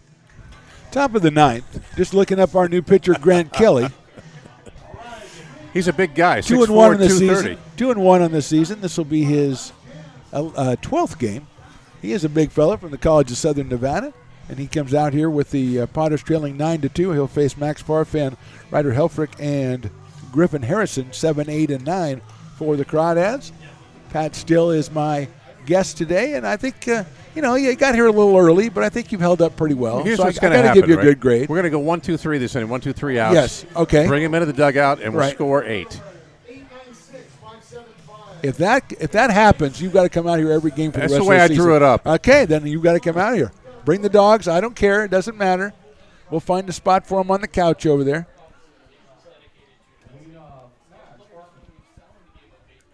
Farfan with a couple strikeouts and a single. Kelly's first pitch is swung on and missed.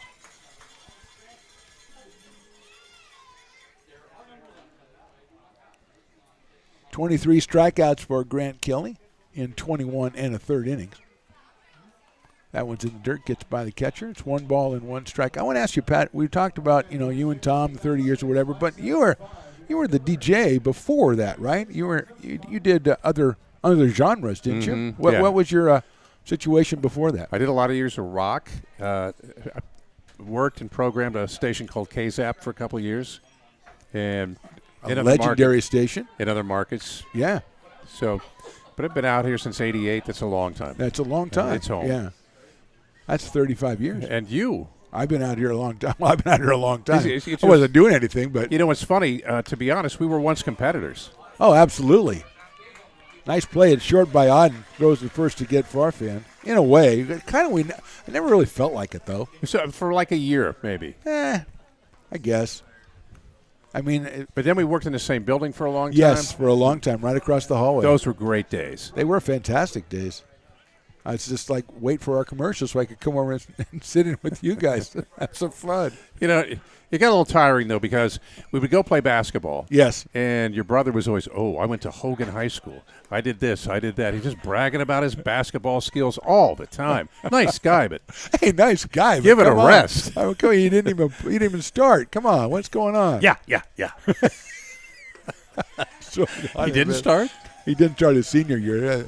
I think he started his junior year. There you go, see? And he came on, and there was some hotshot guy that took his spot, like the shooting guard or whatever he was supposed to be back in those days. Well, your brother was fundamentally sound, but he couldn't shoot like you. You're a better shooter.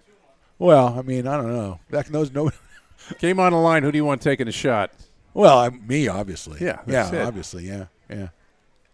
I need to get a little warm-up first. I don't think I'll take it right now, though.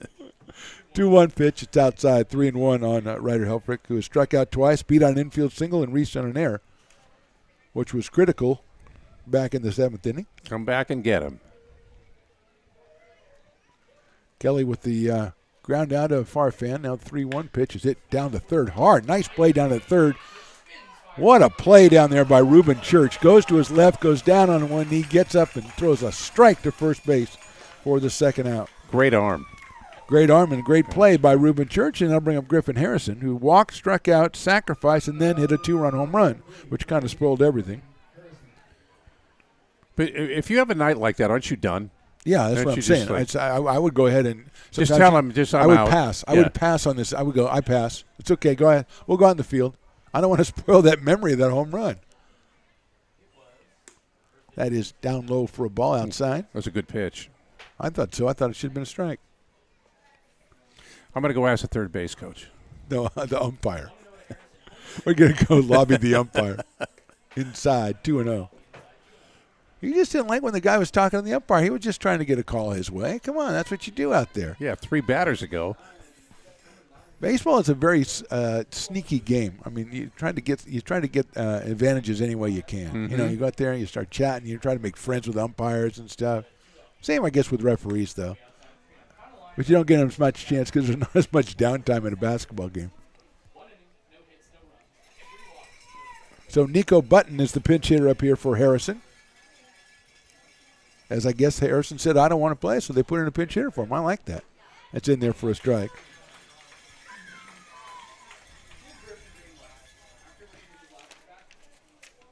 Nico Button out of San Mateo, California, and UC Berkeley.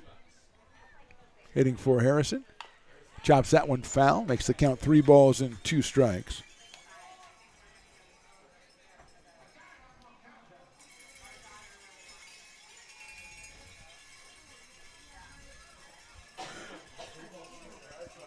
Three and 2. Here it comes from Kelly.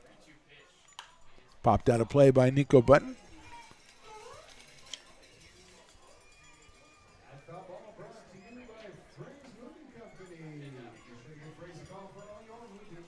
Three and 2, Button right-handed hitter against Grant Kelly from College of Southern Nevada. That's in nice there, call, pitch. strike 3. 1, 2, 3, just like Pat called it. We go to the bottom of the ninth. Potter's last chance. All they need is 7. Only need 7. We'll be right back. Have you ever wondered, what is CMN? I thought so. Let me help. CMN stands for Children's Miracle Network, a non-profit organization that raises money for children's hospitals. Locally, UC Davis Children's Hospital is your CMN hospital, the only one in our area. It is a nationally ranked comprehensive children's hospital that provides the highest quality of care to pediatric patients like me. How is this level of care possible? With help from CMN donations. CMN teamed with corporate partners and community donors to fundraise for things like equipment, research, and patient care. All money raised locally during campaigns like this stays local to support children treated at UC Davis Children's Hospital. Sick and injured kids can't wait to get the care they need. And thanks to generous donors, partners, and fundraisers like you, we don't have to. Please give wherever you see the Miracle Balloon, and thank you for supporting CMN at UC Davis. Lincoln Potters Baseball. Come on out and join in the fun. Bottom of the ninth, Potters just need 7. Cade Cushing, the new pitcher out of Martinez, headed for San Jose State University. He relieves Sean Fitzpatrick, who went 3 innings, gave up 2 hits, and struck out 6. So Cade Cushing coming on. That's a lot of strikeouts in 3 innings. It certainly is, and 12 strikeouts so far for the pitchers from the Crawdads. And Cushing will try to wrap it up against Dominic Rodriguez, Luke Lavin, and Big Ben Higdon, the first 3 batters for the Potters here in the 9th inning. And Pat Steele, our guest, comes up with the mantra, we just need 7. You only need 7. That's all. That's all right. That's what you're here for, come up with catchphrases, and that's a good one. I like that one. It really is appropriate to what we're doing here tonight. Yeah. It's been unfortunate for the Potters in that I think a lot of the early hits that scored runs where they got initially behind, they weren't exactly bloop hits. They were just well-placed hits that were not hit hard. And the last 3 were all unearned after the Potters made an error, and then a 2-run home run right after that. It would have been the 3rd out of the inning. So it's not been the best night, but let's see how they finish. 4 hits for the game for the Potters so far, so that one's got to change as they've had a couple of really good hitting nights. They had a really good 2 out of 3 against the Prune Packers. They had 20 runs in 2 games. So here's Cushing. Fastball is inside at 86.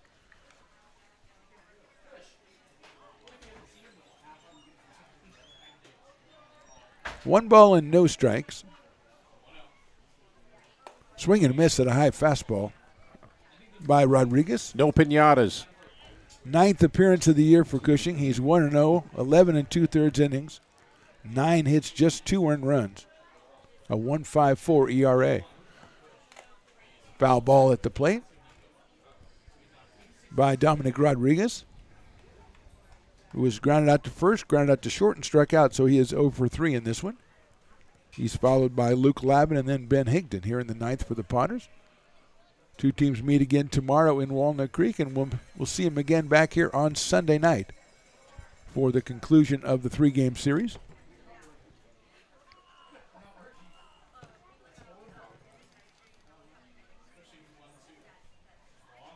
Cushing taking his time. Foul back. I think he might have been looking for Harry Potter. I haven't seen Harry. It's Harry Potter night. I never saw Harry, but I think Cade Cushing was checking. And he's looking, hey, wait a minute. Oh, yeah, there's a Dumbledore over there, yeah. It is Harry Potter night. A lot of characters here, except Harry. Well, Harry couldn't make it. He had a prior engagement. Breaking ball is high. Harry's book's pretty solid.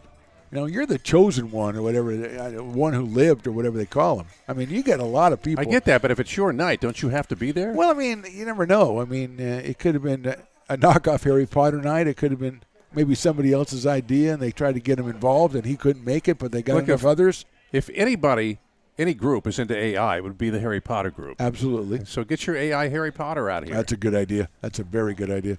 3-2 coming up to Dominic Rodriguez. High, ball 4.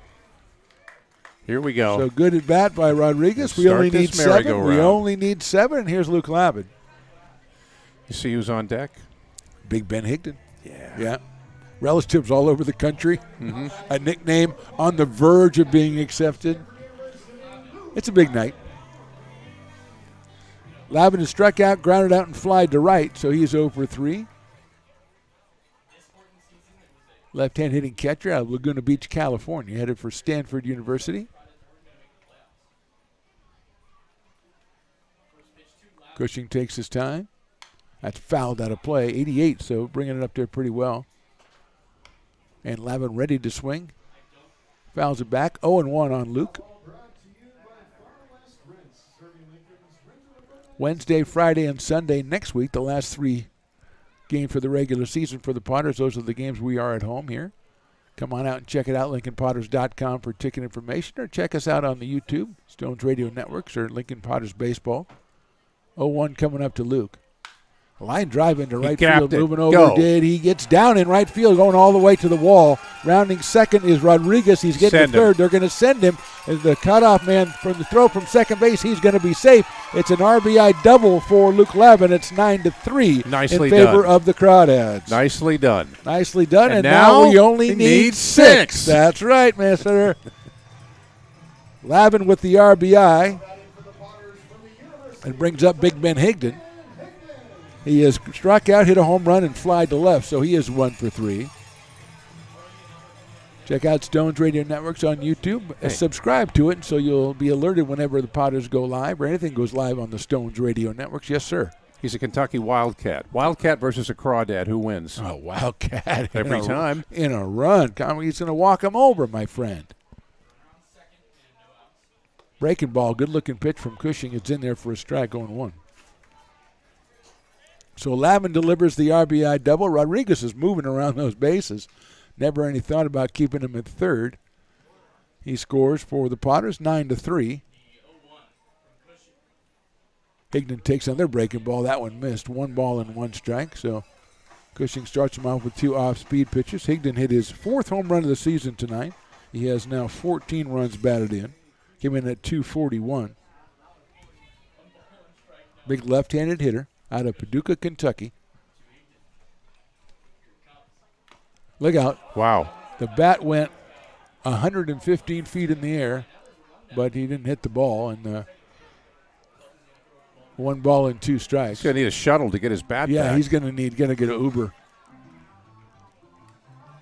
That one was one of the farther ones we've seen. And you get distance because usually when you throw them, they go back into the screen or something. That one just went out toward first base. And it was in fair territory. It was in fair territory. The umpire was not there to make the call. That's a situation where you're the first base coach. You got to stay alert because that baby was coming close to you.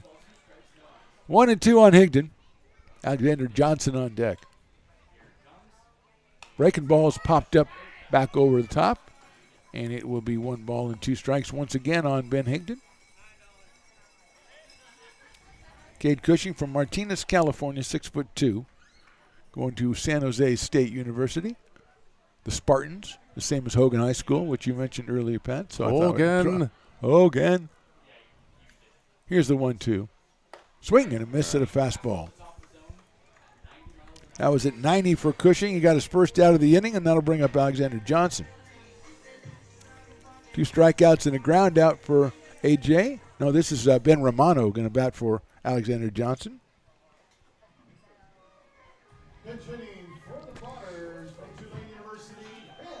So out of Mendham, New Jersey, and Tulane University, it's Mr. Ben Romano. Right-handed hitter.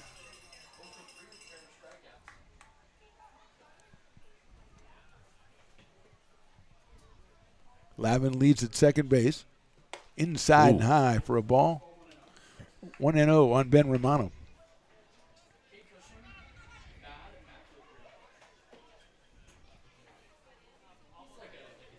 Tyler Garrity on deck, the number 9 hitter.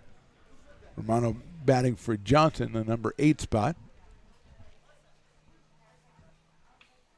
That's fouled off. A fastball hits the post and comes back and almost hits the umpire. It did hit him in the leg. Oh, man. We didn't mean it, ump. They tend to take those things seriously, do umpires. He shook it off. Yeah, well, he's tough. He's a tough umpire. Tough crew right here. Romano at 228 with a home run and 16 runs batted in this summer. Breaking balls hit right down the first base line, just foul. 1-2. Would have been nice to sneak that inside the line. Would have been nice, yeah. I mean, if you're going to get 6, I mean, we only need 6 is the mantra now, and that would have really helped right there. And Romano batting for Johnson, so after we get our 6, he'll go out into left field for extra innings. Got it. Okay, just want you to know that.